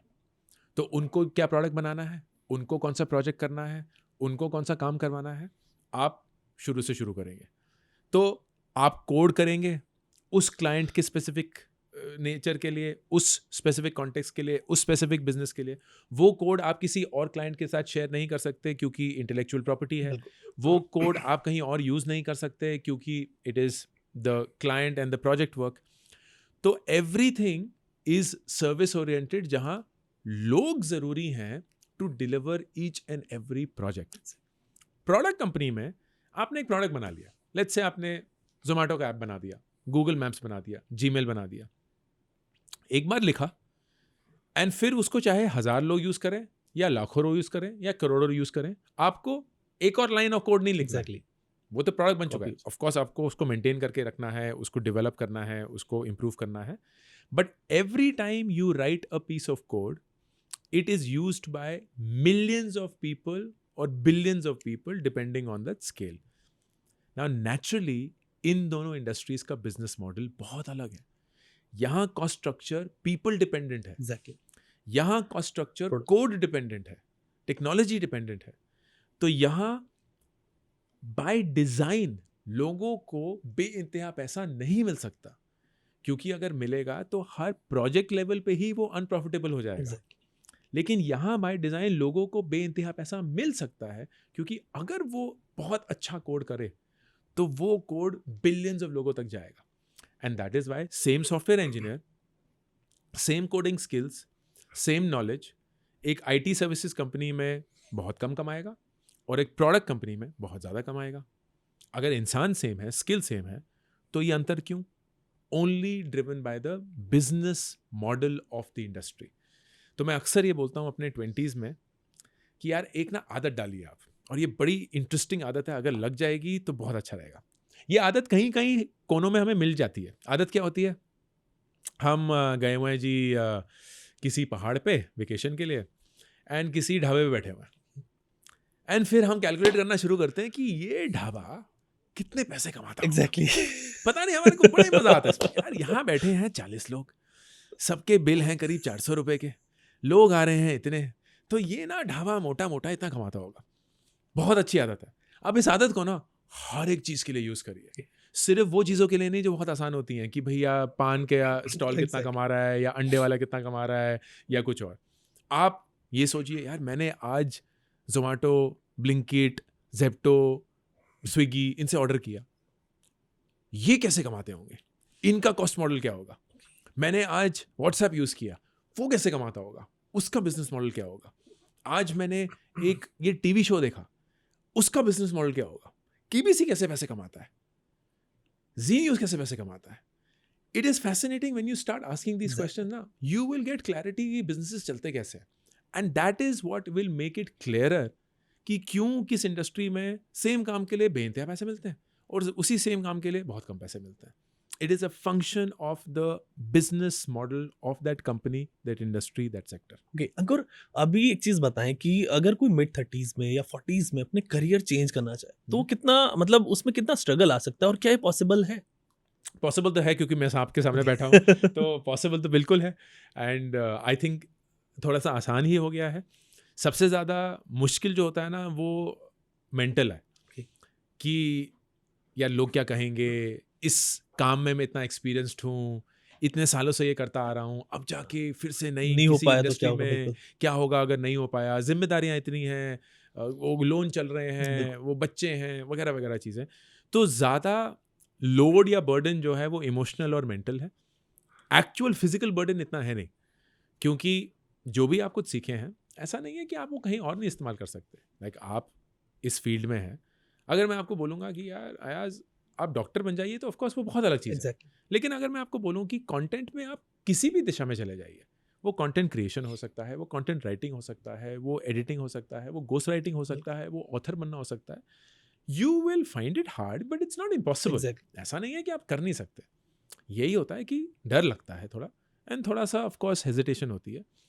But again I follow the same model जो 20s में मैंने डिस्क्राइब किया कि 40s में भी ना अगर आप अपना करियर चेंज करना चाहते हैं तो अपनी नौकरी बरकरार रखिए, उसमें इतनी फाइट मत मारिए जितनी ज़रूरत नहीं है, उतनी ही मारिए जितनी ज़रूरत है, और अपने रातों को अपनी जो भी हम बात छुट्टियों कर रहे थे में वही एग्जैक्टली एक्सप्लोर करना शुरू करिए, साइड इनकम बनाना शुरू करिए, क्योंकि उसी से आपको पता चलेगा कि आप क्या कर सकते हैं, कितना पैसा कमा सकते हैं और वो आपको किस दिशा में ले जा सकते हैं। फाइन। अंकुर, आजकल ना बहुत सारे ऑनलाइन कोर्सेज भी, आप उनकी बात भी कर रहे थे कि ऑनलाइन कोर्सेज होते हैं, बहुत सारे आते हैं, तो वो कितने एफिशिएंट होते हैं? लोगों को लगता है कि यार बस ना वो ऐसे ही रहता है, उसमें वीडियो उन्होंने डाल दी और मैंने पढ़ लिया, लिख लिया और बस तो कुछ होने वाला नहीं, कोई प्रैक्टिकलिटी उसमें नहीं है, कोई एक्सपीरियंस उसमें नहीं है, तो ये कितना एफिशिएंट है? प्लस ये भी बताएं कि ऑनलाइन कोर्स लेने के बाद एक बंदा कैसे कोई जॉब पे जाए, बिकॉज उसमें बाद में ना लास्ट में वही मांगते हैं कि एक्सपीरियंस कितना है, बिल्कुल बट वो तो कुछ नहीं होगा बिकॉज बिल्कुल आपका पुराना एक्सपीरियंस कुछ और है।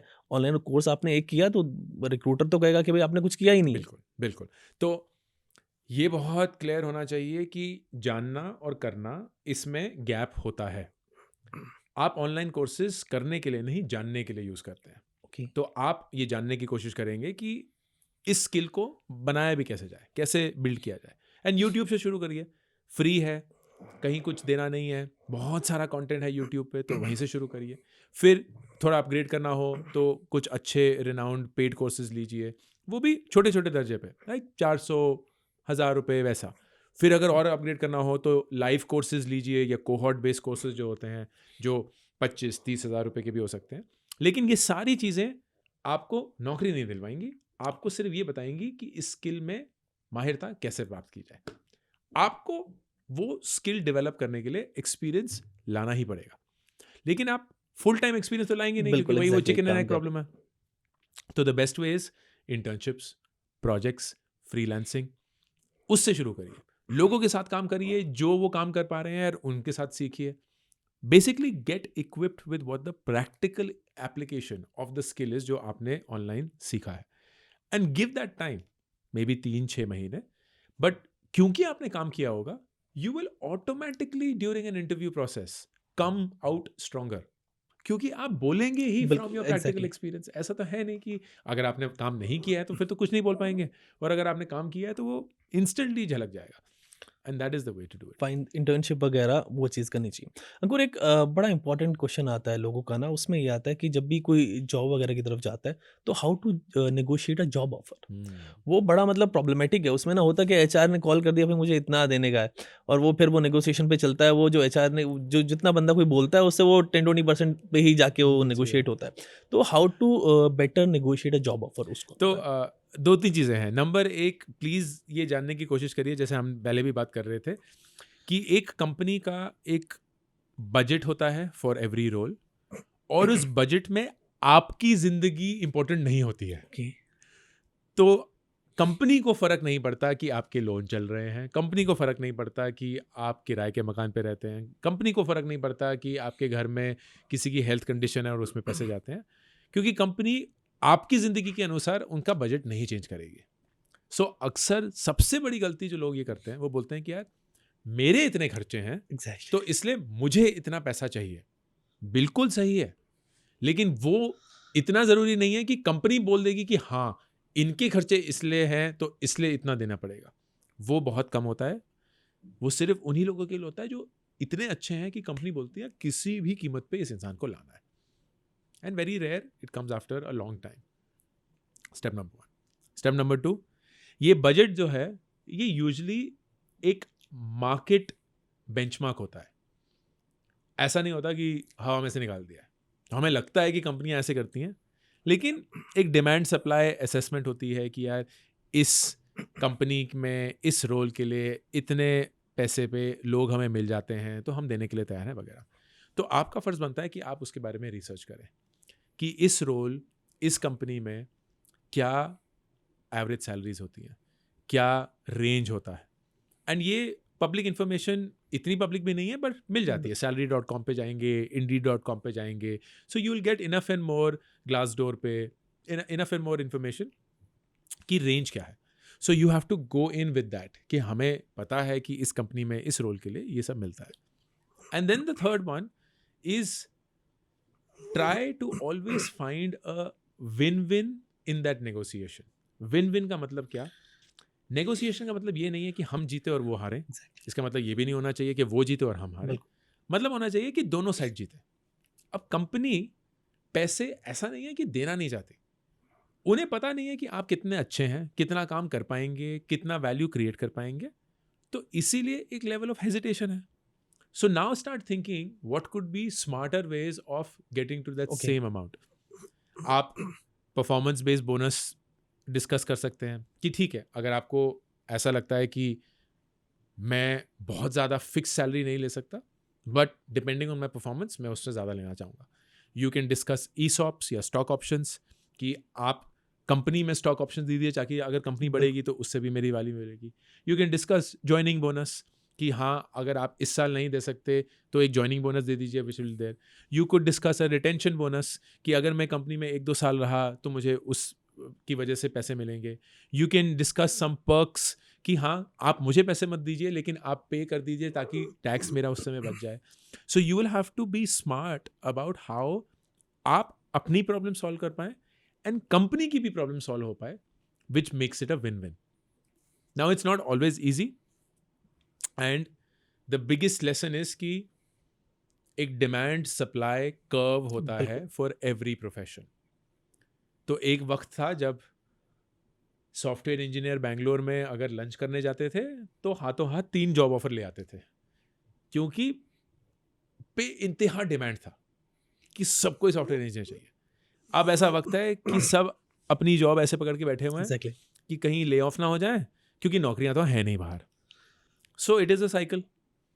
अब नेचुरली जब डिमांड बहुत ज़्यादा थी तो आप जो भी मांगेंगे आपको मिल जाएगा. अभी डिमांड बहुत कम है तो आप जो भी मांगेंगे बिल्कुल नहीं मिलेगा.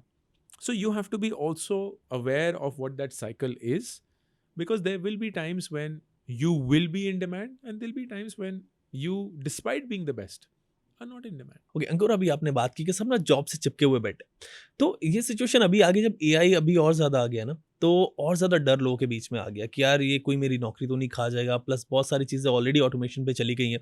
तो क्या ये फियर जस्टिफाइड है? क्या बाहर जो भी सीईओज हैं उनको पता है कि अब हमें क्या करना है, वो प्लान कर रहे हैं पीछे बैठ के कि यार ठीक है बैकएंड में हमें एआई लगाना है अब जाके, क्या ये सब चीज़ें चल रही हैं?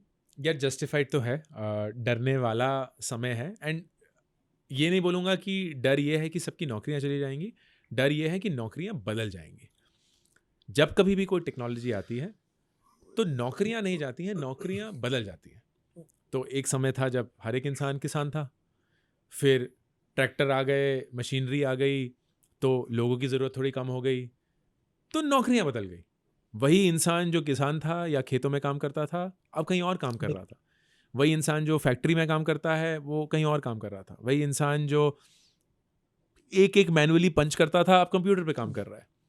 तो as long as you are willing to change from a skill perspective, आपके पास नौकरी होगी। लेकिन क्या वही नौकरी होगी जो आप आज कर रहे हैं? Absolutely not. 10-15 साल के अंदर ज़्यादातर नौकरियां जो आज हम देखते हैं नहीं रहेंगे। लाइक रोल्स ही इतने बदल जाएंगे। And AI absolutely will take over a lot of the basic work, the basic thinking, the basic analysis, the basic research, even higher form of it. बिल्कुल। बेसिक तो बहुत बेसिक ही बोल रहा हूँ मैं, लेकिन इतना एडवांस्ड हो गया है कि बहुत बार तो इंसानों से भी अच्छा काम करना शुरू कर रहा है।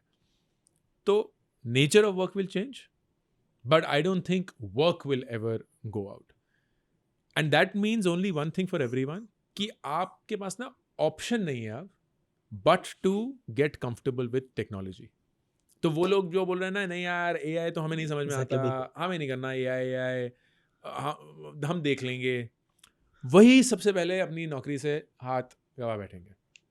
पर वो लोग जो बोल रहे हैं, नहीं यार कुछ तो है इसमें, लोग बेवकूफ़ तो नहीं है, कहीं तो कुछ चल ही रहा है, कहीं तो कुछ बातें हो ही रही हैं, लोग इतना ज़्यादा ChatGPT यूज़ बिल्कुल। कर रहे हैं, इतना सब कुछ हो रहा है, इतनी चर्चाएं हो रही हैं, स्टॉक मार्केट उथल पुथल हो जाता है इनकी वजह से। Let me just see what it is, let me start using it, let me start getting comfortable with it, they have a far higher chance of staying in that game. Fine, अगर अभी ना ऐसे ही हुआ, मेरा एक दोस्त है, वो 22 लोगों की एक टीम में काम करता था, hmm, was a member of a team, वो कंटेंट लिखते थे किसी बड़ी फर्म के लिए। तो बहुत अच्छा काम उसका चल रहा था। अभी वो मुझे मतलब लास्ट मंथ बता रहा था कि यार अभी ऐसा हुआ कि अचानक से उसने ले ऑफ कर दिया उसकी कंपनी ने, और बोला कि 18-22 लोगों की टीम थी, उसमें से 3 लोग उनको अब चाहिए। 3 लोग चाहिए, और वो ऑटोमेशन पे चैट जीपीटी पे उन्होंने डाल दिया सब कुछ कि वो वहाँ से सब कुछ निकल के आ जाएगा, कंटेंट वहाँ से फ्रेम होगा, और हम उनको बस वो 3 बंदे देखेंगे, okay. और यहाँ इन इन लोगों की जॉब चली गई। तो ये बहुत मतलब बहुत बड़ा खतरा लग रहा है आगे जाके। नहीं एब्सोल्युटली यार, और ये है अब जैसे आपने बताया, बहुत अच्छा एग्जांपल है कि कंपनीज रियलाइज करेंगी कि हम बहुत सस्ते में बहुत अच्छा काम कर पा रहे हैं, एंड इतना ज़्यादा क्वालिटी डिप भी नहीं हो रहा है। कुछ लोग हमेशा रहेंगे जो उसको मैनेज करते रहेंगे, क्वालिटी को अपग्रेड करते रहेंगे, एलिवेट करते रहेंगे, और ज़्यादातर लोग जो बिल्कुल फंडामेंटल बेसिक थे वो छट गए, निकल गए। अब what do do with their life is something that they will have to figure out. लेकिन अगर वो इस डिनायल में अभी तक जी रहे थे कि नहीं नहीं AI से कुछ नहीं होगा एंड सब कुछ हम संभाल लेंगे, they are the ones who will suffer the most. तो और क्या रोल्स और क्या नई इंडस्ट्री आप आगे आते हुए देख रहे हैं अगले 4-5 साल में, कंसीडरिंग कि एआई और इवॉल्व होने वाला है? यार it's very very hard to predict यार अयाज, लेकिन कुछ चीज़ें शायद थोड़ी सी ऑब्वियस हैं। Anything to do with technology management is going to stay. What I mean by technology management is कि आप कैसे मशीन्स के साथ कोऑर्डिनेट करते हैं, टेक्नोलॉजी के साथ कोऑर्डिनेट करते हैं, इंटरफेस क्रिएट करते हैं, वो रोल्स हमेशा रहेंगे। बिकॉज हमेशा एक सेक्शन ऑफ सोसाइटी होगा जो टेक्नोलॉजी से डील नहीं करना चाहता, बिल्कुल। But is willing to pay to have someone else deal with it. It's like अभी भी हमारे समाज में लोग हैं जो आकर हमारा घर पे झाड़ू पोछा करते हैं बिल्कुल। और कपड़े धोते हैं, खाना बनाते हैं।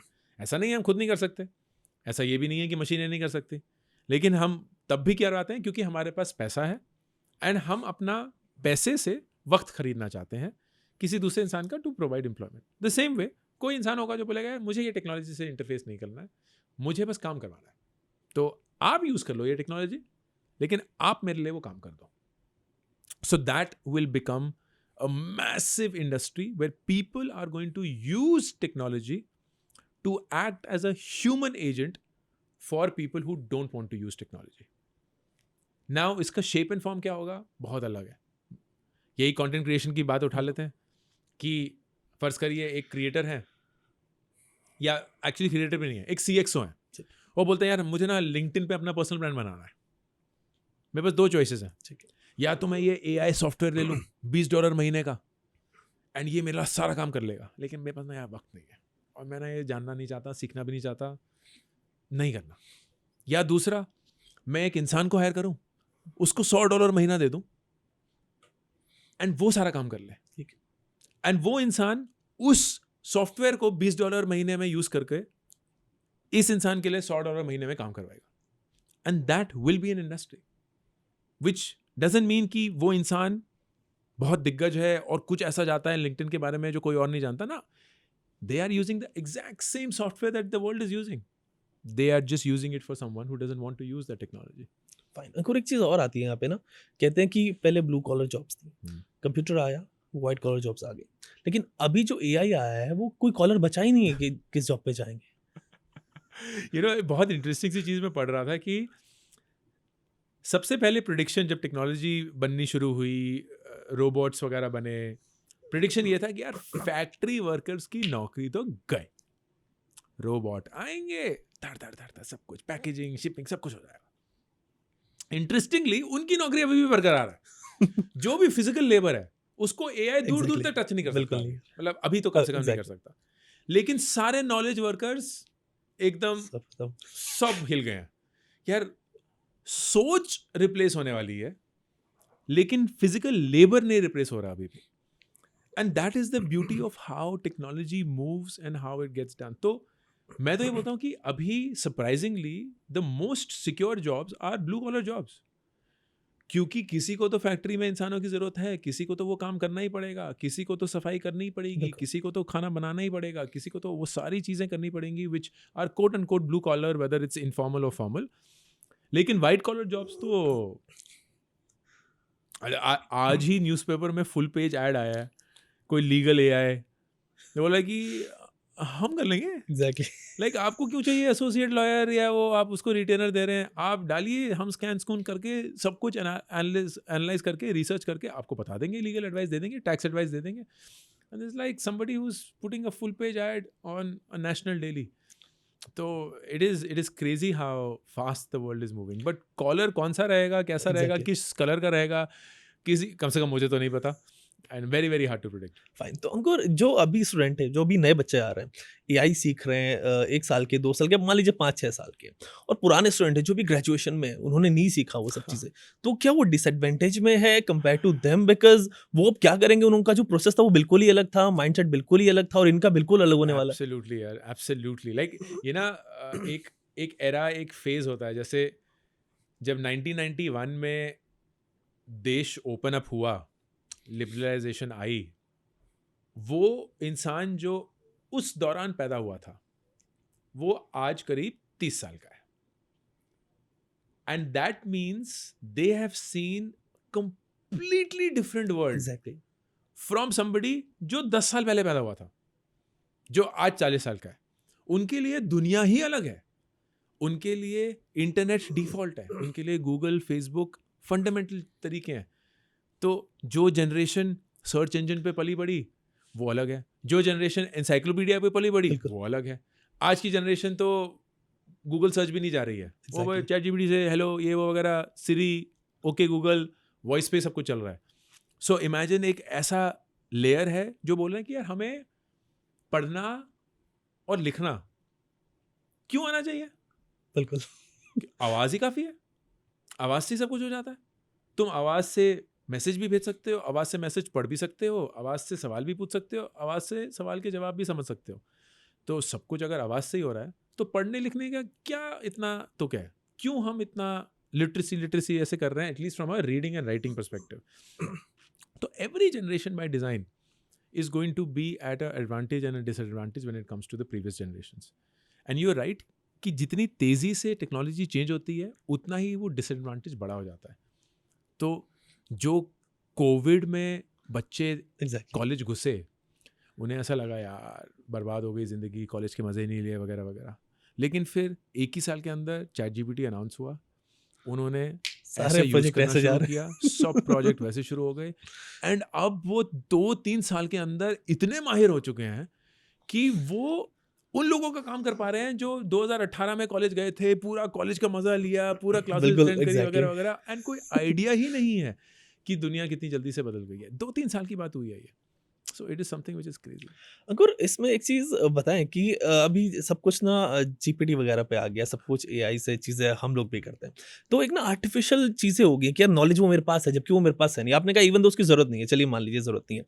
और कुछ लोग हैं जिनके पास वो है, बेसिक उनके अंदर है। तो क्या ये डिफ़रेंस आगे जाके पता लगेगा? जब आगे काम करेंगे वो लोग, आगे अपनी लाइफ़ में जाएँगे, अपनी फैमिलीज़ में जाएँगे, तो किस तरीके से चीज़ें मैनेज होंगी? मेरा प्रेडिक्शन ये है अयाज कि वो लोग जो एआई को क्रिएट करने के लिए यूज करेंगे वो एकदम बॉटम ऑफ द पिरामिड हो जाएंगे। ठीक है। क्योंकि एआई जब भी क्रिएट करता है तो वो यूनिकली क्रिएट नहीं करता है, वो तो ओके। वो क्रिएट करता है जो वो सीखा है, एग्ज़ैक्टली। जो भी उसका ट्रेनिंग डेटा है उसके हिसाब से।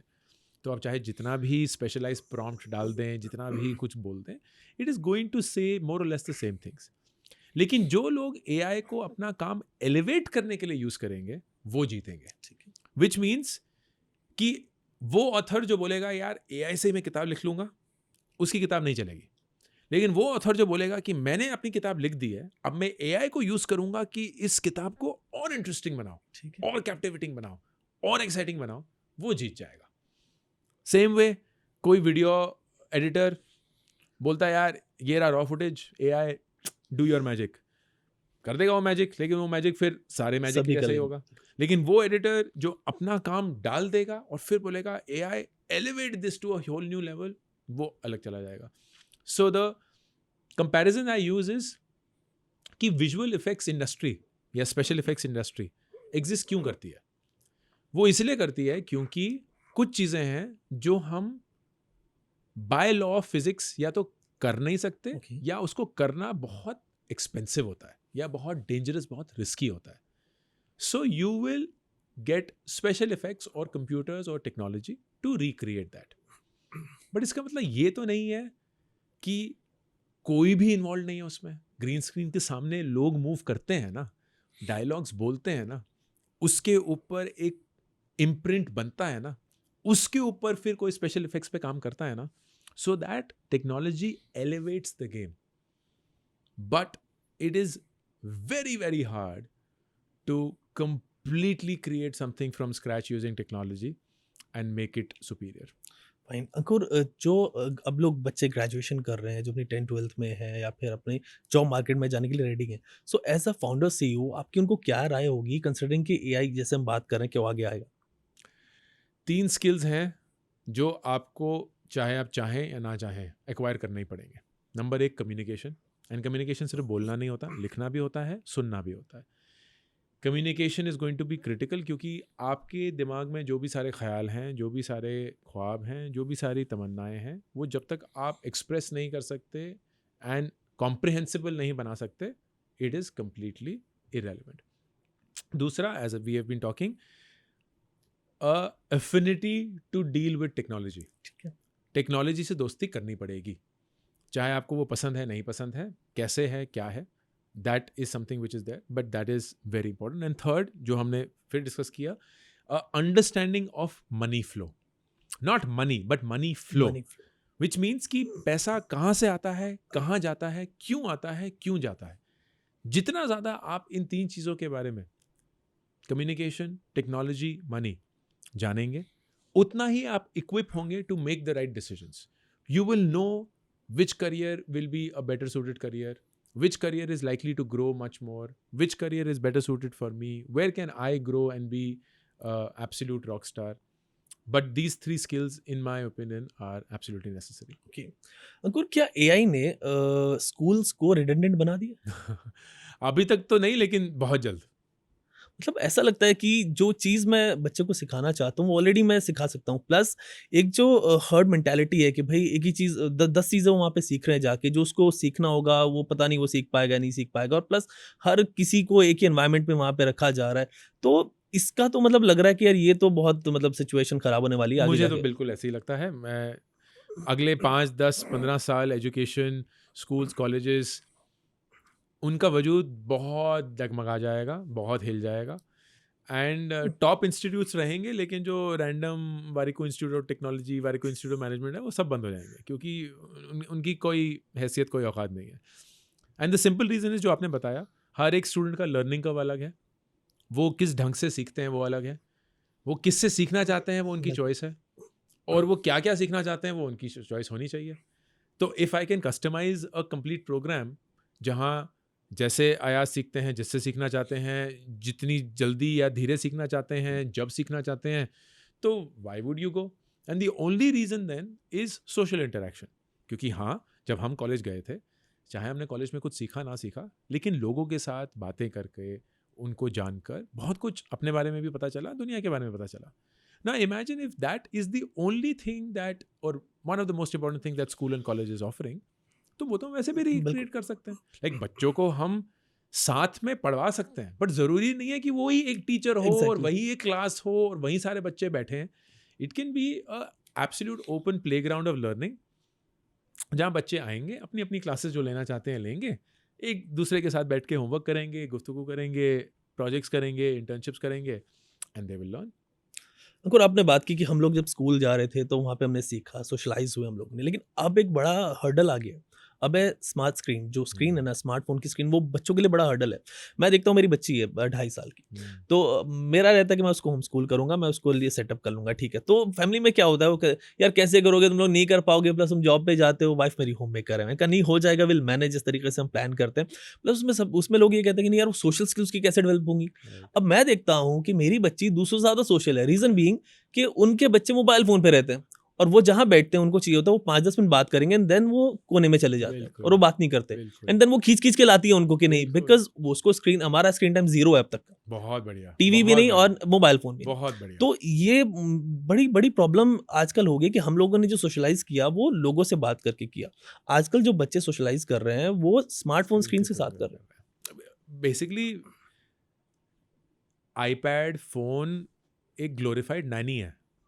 यही है कि बच्चे खा नहीं रहे हैं, बिल्कुल, स्क्रीन दिखा दो, बच्चे रो रहे हैं, स्क्रीन दिखा दो, बच्चे सो नहीं रहे हैं, स्क्रीन दिखा दो, बच्चों से छुटकारा चाहिए, स्क्रीन दिखा दो। तो पहले नैनी सिर्फ अमीर लोगों बिल्कुल, के पास ही होती थी, क्योंकि ऑफ कोर्स महंगी एंटिटी थी। अब तो हर एक इंसान बिल्कुल, के पास नैनी है, और नैनियाँ ही नैनियाँ हैं, क्योंकि एक घर में 3-3 एग्ज़ैक्टली, 4-4 फ़ोन है। तो ये तो अनप्रेसिडेंटेड है कि what we are going through, and in my opinion it is a really bad influence on kids, क्योंकि अनरिस्ट्रिक्टेड कंटेंट है, कहीं कुछ भी आ सकता है, किसी भी शेप एंड फॉर्म में आ सकता है, वो कैसे उसको इन्फ्लुएंस करेगा, वो सारी चीज़ें। So firstly congratulations and kudos to you कि आपने रेजिस्ट किया है। बहुत बहुत ज़्यादा ज़रूरी है। हमने भी यही कोशिश करी कि बच्चे जितने ज़्यादा स्क्रीन से दूर रहें, जितना लिमिटेड रहें, जितना गार्डेड रहें, वही हो। फ़ोन किसी के पास नहीं है, अभी 13 साल का लड़का है, उसके पास भी फ़ोन नहीं है। उसकी क्लास में ऑलमोस्ट 50% लोगों के पास फ़ोन है, बट ये नहीं, फ़ोन नहीं मिलेगा आपको, क्योंकि जिस दिन मिल गया उस दिन आप गए। तो कॉलेज जाते हुए आपको फ़ोन दे देंगे, क्योंकि फिर तो आप गए, लेकिन उससे पहले तो डेफिनेटली नहीं। But the the beauty is कि जब फ़ोन बच्चों से ले लिया जाता है, बच्चे तो छोड़िए, जब बड़ों से भी फ़ोन ले लिया जाता है, we default to our natural state, बिल्कुल, and our natural state is to be social. We as humans are social animals. हमें लोगों से बात करना, अपनी फीलिंग शेयर करना, एक्सप्रेस करना, ये फंडामेंटली बिल्कुल, हमारे अंदर एम्बेडेड है।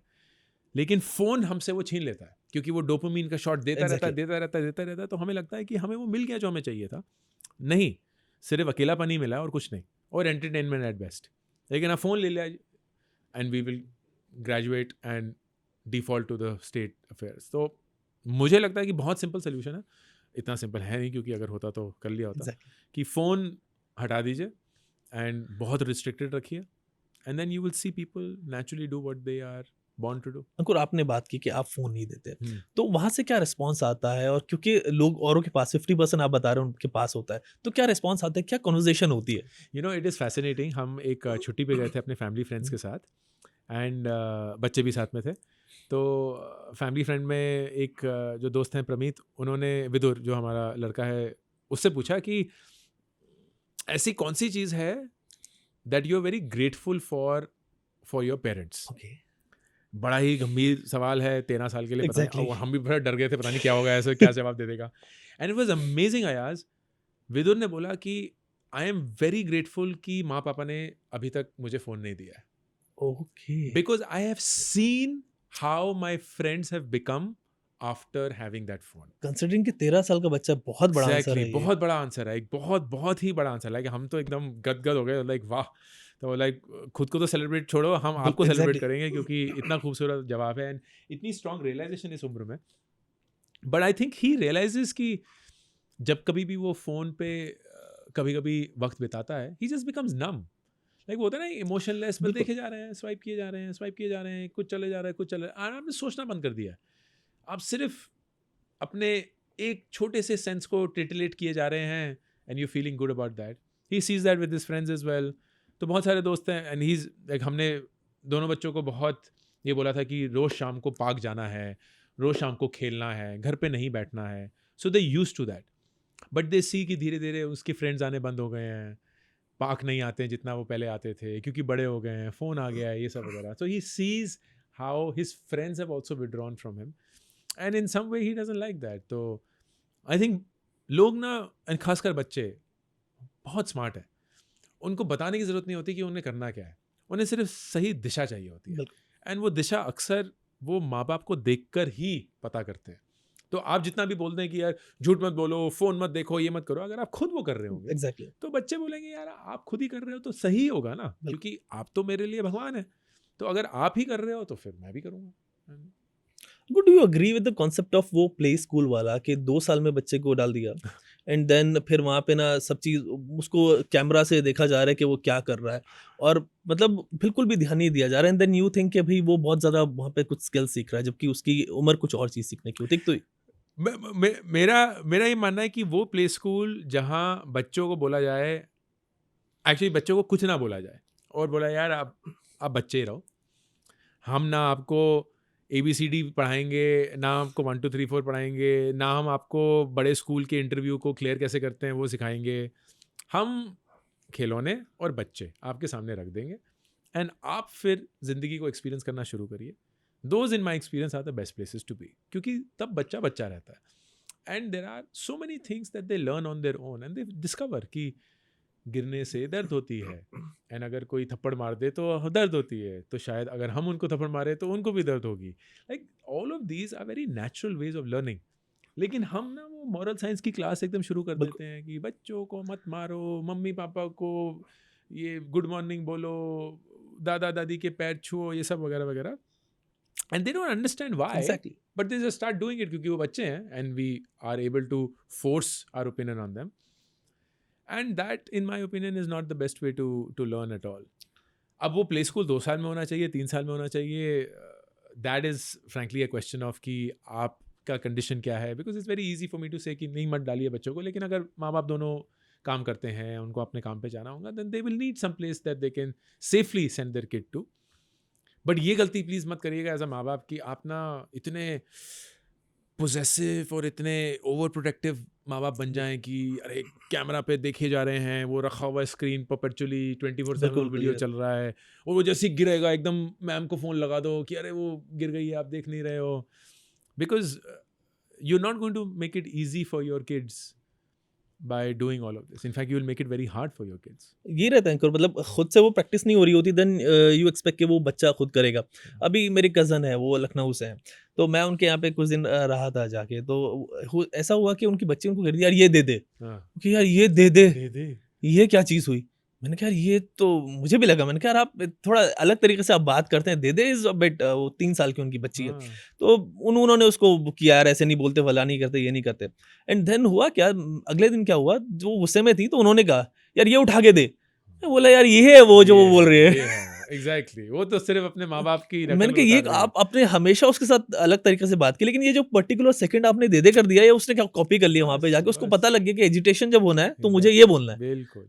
तो शी वाज लाइक हाँ यार ये तो था. तो प्रॉब्लम यहाँ पे आती है अंकुर, अब चीज़ आती है यहाँ पे होम स्कूलिंग की. क्या होम स्कूलिंग आगे जाके एज अ कॉन्सेप्ट डेवलप होगा? यार very very hard to tell, क्योंकि होम स्कूलिंग में हमारे देश में क्योंकि फैमिलीज छोटी होती जा रही हैं, तो एक तो जो होम स्कूलिंग का कायदे से सपोर्ट हो सकता था वो अब छिनता जा रहा है, बिल्कुल क्योंकि अगर अडल्ट सुपरविजन है, not to teach but at least to be exactly around, वो अगर नहीं होगा तो इट बिकम्स हार्डर। दोनों माँ बाप अगर काम कर रहे हैं तो फिर आप बिल्कुल किस पे निर्भर एग्जैक्टली रहेंगे, वो वक्त निकाल पाएंगे कि नहीं? क्योंकि हम एक ग्रोइंग इकोनॉमी है और एक डेवलपिंग कंट्री है और अभी भी एक गरीब देश ही है, तो स्ट्रगल तो कम नहीं होने वाला। बिल्कुल ऐसा तो है नहीं कि हम बोलेंगे बॉस को कि सर 5 बजे ना माई जॉब इज़ डन, उसके बाद मैं काम बिल्कुल नहीं करता। नहीं होता, वो आपको जब काम आएगा आपको करना ही पड़ेगा। तो क्या आप उतना रेगुलर एंड डिसिप्लिन्ड हो पाएंगे to teach and to actually spend time with their kids in a way that a school can? तो मुझे ऐसा लगता है कि बहुत सारे फैक्टर्स हैं which make it very hard in our culture for home schooling to become a normal state of affair. What could happen is AI के चलते स्कूल का कॉन्सेप्ट में change and become very compartmentalized. तो ऐसा हो सकता है कि एक अपार्टमेंट कॉम्प्लेक्स के बेसमेंट में Okay. आपका स्कूल खुल जाए, एंड इट नीडेंट बी कि आप किसी अलग यूनिवर्सिटी में जा रहे हैं या किसी अलग बिल्डिंग में जा रहे हैं बस पकड़ के वगैरह, आपके बेसमेंट में ही वो स्कूल है, सारे बच्चे वहाँ आए एंड वहाँ वो पढ़ेंगे through AI, through online mode, and yes they then go to a slightly bigger complex to interact with other kids. Sports के लिए हो गया, एक्स्ट्रा करिकुलर्स के लिए हो गया, कॉम्पिटिशन्स हो गए, सोशल इंटरेक्शन हो गया वगैरह। So it becomes a hybrid model जहाँ एक सुपर लोकलाइज्ड लर्निंग एटमोसफेयर होगा एंड एक थोड़ा सा जियो डिस्टेंट social atmosphere होगा, and the two of them will combine to give you the experience of a school, maybe. अंकुर जैसे कि हम अभी बात कर रहे थे कि बच्चे आजकल बहुत ज़्यादा मोबाइल फ़ोन पे हैं ऑलमोस्ट, मतलब आप देख रहे हैं कितना ज़्यादा चीज़ चल रही है। जब ये लोग बच्चे बड़े होंगे, 12th में जाएंगे, ग्रेजुएट करेंगे और मार्केट में आएंगे, तो क्या इनका माइंड उतना मतलब डिलीवर कर पाएगा जितना एक कंपनी को ज़रूरत है, कंसिडरिंग कि वो बहुत ज़्यादा मतलब स्क्रीन के आदी हो चुके हैं और उनको ना जो भी इनका मतलब बिल्कुल ही वहाँ भी फोकस कर रहे हैं। I think the biggest thing that is lacking is the ability to focus. तो हमारे माँ बाप के ज़माने में IQ was a strong determinant of success, कि अगर आपके पास ITU है तो आप IIT JEE क्लियर कर लेंगे, आप नीट क्लियर कर लेंगे, आप लॉयर बन जाएंगे वगैरह वगैरह, ज़िंदगी सेट है। फिर धीरे धीरे IQ भी एक तरीके से बढ़ने लगा, थोड़ा सा कॉमन प्लेस हो गया। मेरा ये विश्वास है कि आज की दुनिया में focus is the new IQ। अगर आपके पास क्षमता है किसी चीज़ को बिना डिस्ट्रैक्टेड हुए करने की, अगर आपका IQ है भी नहीं या बहुत कम है, यू विल स्टिल विन। क्योंकि जो हाईएस्ट IQ लोग हैं ना वो एडिक्टेड है, वो डिस्ट्रैक्टेड है, उन्हें पता ही नहीं कि किसी चीज़ पे आधा घंटा काम कैसे करते हैं बिना डिस्ट्रैक्ट हुए, बिना फ़ोन चेक किए हुए, बिना किसी पिंग से डिस्टर्ब हुए। And that is the biggest challenge that this generation will face. Add to that, it is the substitute, जैसे आपने बताया, of in real life social interaction with screen social interaction. तो डीएम करेंगे, message करेंगे, emoticons भेज देंगे, smiley भेज देंगे एग्जैक्टली तो लगेगा कि दोस्ती बनी हुई है, पर वो दोस्ती नहीं है क्योंकि वो खोखली है। बिल्कुल आपने कभी किसी के जज्बात नहीं महसूस किए हैं, खुद के जज्बात कभी व्यक्त नहीं करे हैं, कोई आइडिया नहीं है कि एक ह्यूमन इंटरेक्शन क्या होता है, सब कुछ ऑनलाइन ही चले जा रहा है। So the concept of companionship of a relationship will become very weak. The emergence of loneliness with increase, कि दोस्त तो बहुत है फेसबुक पे, इंस्टा पे, बिल्कुल लिंक्डइन पे, ट्विटर पे, स्नैप पे, लेकिन वाकई में जब ज़रूरत होती है तो कोई भी नहीं है, and that will become a reality. And then the third thing, which is in my opinion the biggest thing, is जब हम पल रहे थे, बढ़ रहे थे, तो हमारा जो कंपैरिजन सेट था ना अयाज, वो 30-40 बच्चे थे, बिल्कुल कॉलोनी के बच्चे, स्कूल के एग्जैक्टली बच्चे, ख़त्म। तो जब माँ पापा बोलते थे ना कि उसको देखो वो कितने मेहनत कर रहा है, वो वाकई में एक इंसान था। एग्जैक्टली अब तो पूरी दुनिया कंपैरिजन है।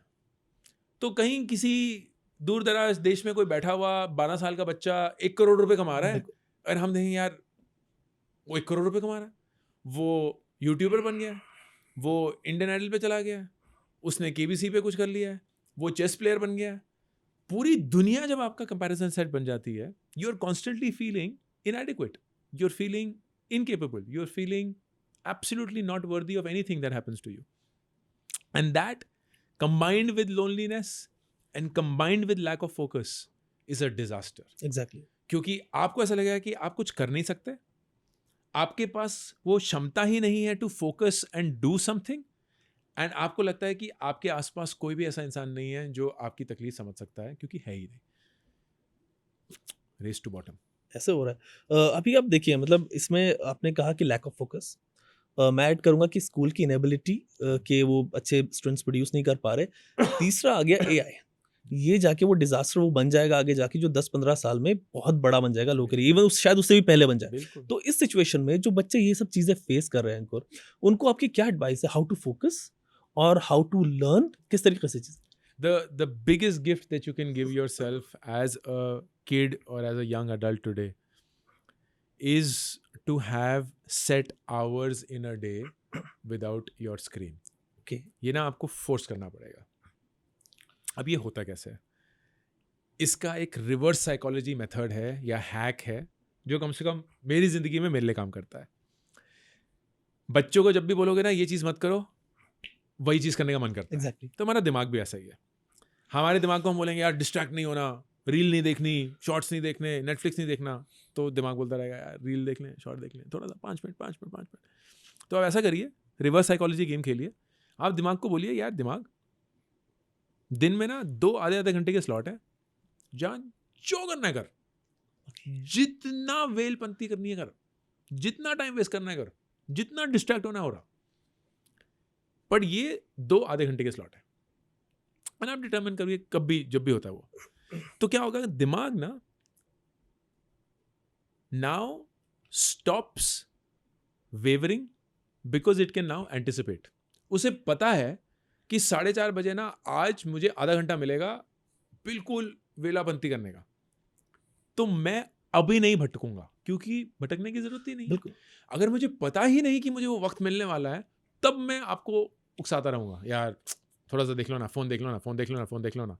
लेकिन अगर पता ही है कि 4:30 बजे फोन देखने वाले हैं और आधे घंटे तक हमें वो फोन अनरिस्ट्रिक्टेड मिलेगा, जो भी देखना हो अनशन, then you suddenly convince your mind that it is okay to be distracted then, and that's why I can be focused right now. तो पीरियड ऑफ डेज जब आपके सामने कोई स्क्रीन नहीं होता, इंक्लूडिंग योर लैपटॉप, सिर्फ कागज, पेन, किताब, उसको लेके बैठे हुए हैं आप, and thinking or doing or whatever it is, and that will help you a lot. Audio visual के बाद अंकुर जो एक सबसे बड़ा डेंट पड़ा है ना, वो रीडिंग हैबिट्स पे पड़ा है लोगों की. मेरी खुद पड़ा है, मैं इसलिए कह रहा हूँ. एंड आप खुद ऑथर है, तो ये सवाल भी आया था कि जो रीडिंग हैबिट्स है वो कैसे डेवलप करें, कंसिडरिंग कि इतना सारा पॉडकास्ट चल रहा है, इवन दो वो भी नॉलेज है आपके पास, ई बुक रीडर आ गया है, वहाँ पढ़ सकते हैं, बट फिजिकल बुक को लेके पढ़ना is a completely different experience. क्या वो, एक तो वो बताइए कि वो आगे रहेगा कि नहीं रहेगा, दूसरा ये स्किल कैसे डेवलप करें? देखिए ये तो मुझे पक्का यकीन है, एंड होपफुली लाइफ टाइम में ही होगा कि बुक्स डिस्टर्ब होके रहेंगे, क्योंकि इवॉल्व होता है medium of consumption of knowledge absorption, and books भी उसी एवोल्यूशन से जाएंगे. 2 चीज़ें हैं, एक तो the ability to read is not about reading, it is the ability to focus. Exactly that. तो आप रीडिंग को रीडिंग के तौर पे मत देखिए, फोकस के तौर पे देखिए कि अगर आप एक किताब पढ़ सकते हैं, दैट मीन्स आप डिस्ट्रैक्ट होने की संभावना रिड्यूस कर रहे हैं. क्योंकि जब आप कुछ पढ़ रहे होते हैं तब आप उसी आंख से कुछ और नहीं कर सकते, देख नहीं सकते, सुन ज़रूर सकते हैं. तो ऑडियो बुक अगर आप पढ़ रहे हैं तो वो खोखला ही है.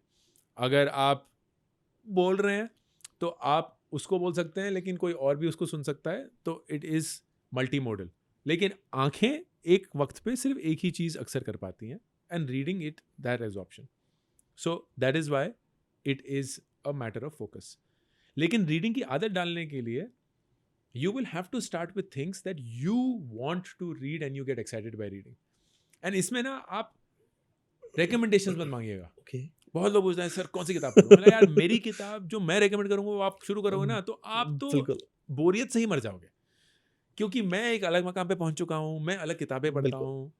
तो आप वो शुरू करना जो आप पढ़ना चाहते हो. आप चाचा चौधरी पढ़ लो, आप पिंकी बिल्लू पढ़ लो, आप टिंकल पढ़ लो, आप कॉमिक्स मैगजीन्स पढ़ लो, पढ़ना तो शुरू करो, क्योंकि पढ़ने से आप उस फोकस वाले मोड में आओगे. So pick up books, pick up things that you want to read, that you are excited by. But in that same mode, I will say this कि किताबें ना, एंड किताबें नहीं एक्चुअली, लेखक, उन्हें ऐसा लगता है कि यार हमने तो किताब लिख दी, एग्जैक्टली अब तो तुम्हारी जिम्मेदारी है पढ़ना। नहीं भाई, तुम एक टीचर हो, तुम एक लेखक हो, तुम ये नहीं बोल सकते कि मैंने ये मूवी बना दी है, अब तो तुम्हारी जिम्मेदारी है इसको लाइक करना। तुम्हें भी तो मूवी इंटरेस्टिंग बनानी है, तुम्हें भी तो किताब इंटरेस्टिंग बनानी है, तुम्हें भी तो जो तुमने काम किया उसको इंटरेस्टिंग बनाना होगा। तो आप लोग इतनी मेहनत करते हैं पॉडकास्ट को इंटरेस्टिंग बनाने में, कंटेंट क्रिएटर्स इतनी मेहनत करते हैं रील्स को इंटरेस्टिंग बनाने में, तो लेखक क्यों नहीं कर सकते अपनी किताब को इंटरेस्टिंग बनाने में? तो जब मैंने अपनी पहली किताब लिखी थी डू एपिक शिट, मैंने अपने आप से यही पूछा कि यार एक ऐसी जनरेशन है जो किताबें पढ़ती नहीं है, अगर उनको किताबें पढ़वानी हो तो मैं ऐसा इंटरेस्टिंग क्या कर सकता हूँ? एंड मैंने सिर्फ ये बोला कि यार सबसे ज़्यादा वक्त वो कहाँ बिता रहे हैं, इंस्टाग्राम पे बिता रहे हैं। तो अगर एक किताब इंस्टाग्राम के लिए लिखी गई हो तो वो किताब कैसे लिखी जाएगी?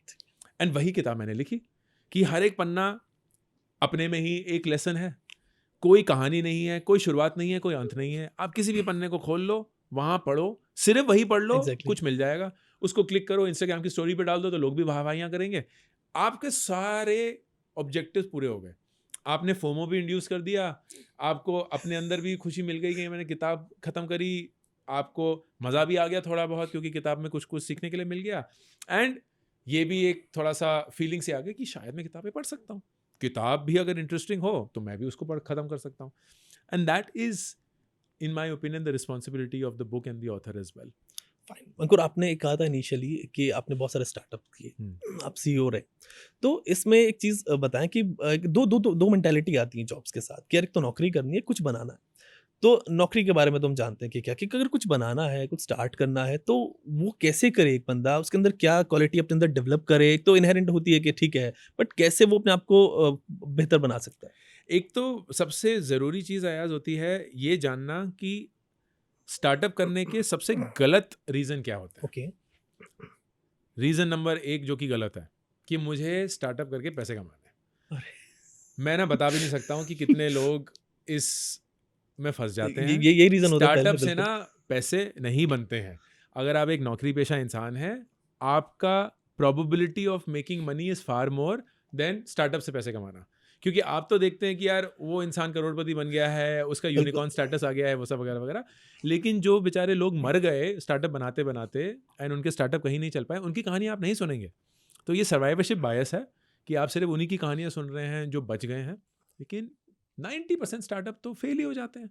जो 10% रह जाते हैं उसमें से शायद 1% एक ऐसे मकाम पे पहुंच पाता है जहां आपके भी पैसे बनेंगे। तो why would you play that Gamble? Number 2 गलती कि मैं स्टार्टअप इसलिए करना चाहता हूं क्योंकि मैं अपनी करंट जिंदगी से बड़ा परेशान हूँ। बिल्कुल। मुझे ना अपनी नौकरी पसंद नहीं है, मुझे अपना बॉस पसंद नहीं है, मुझे अपनी कंपनी पसंद नहीं है, ये सब छोड़ देंगे, स्टार्टअप कुछ करेंगे। नया करेंगे। ये तो हमेशा ही गलत रीज़न होता है ज़िंदगी में कुछ भी करने का कि आप अपनी करंट ज़िंदगी से परेशान हैं, वहाँ से भागने की कोशिश कर रहे हैं, तो आप किसी ऐसी दिशा में भाग जाएंगे जो आपको पता भी नहीं है आपके लिए है कि नहीं।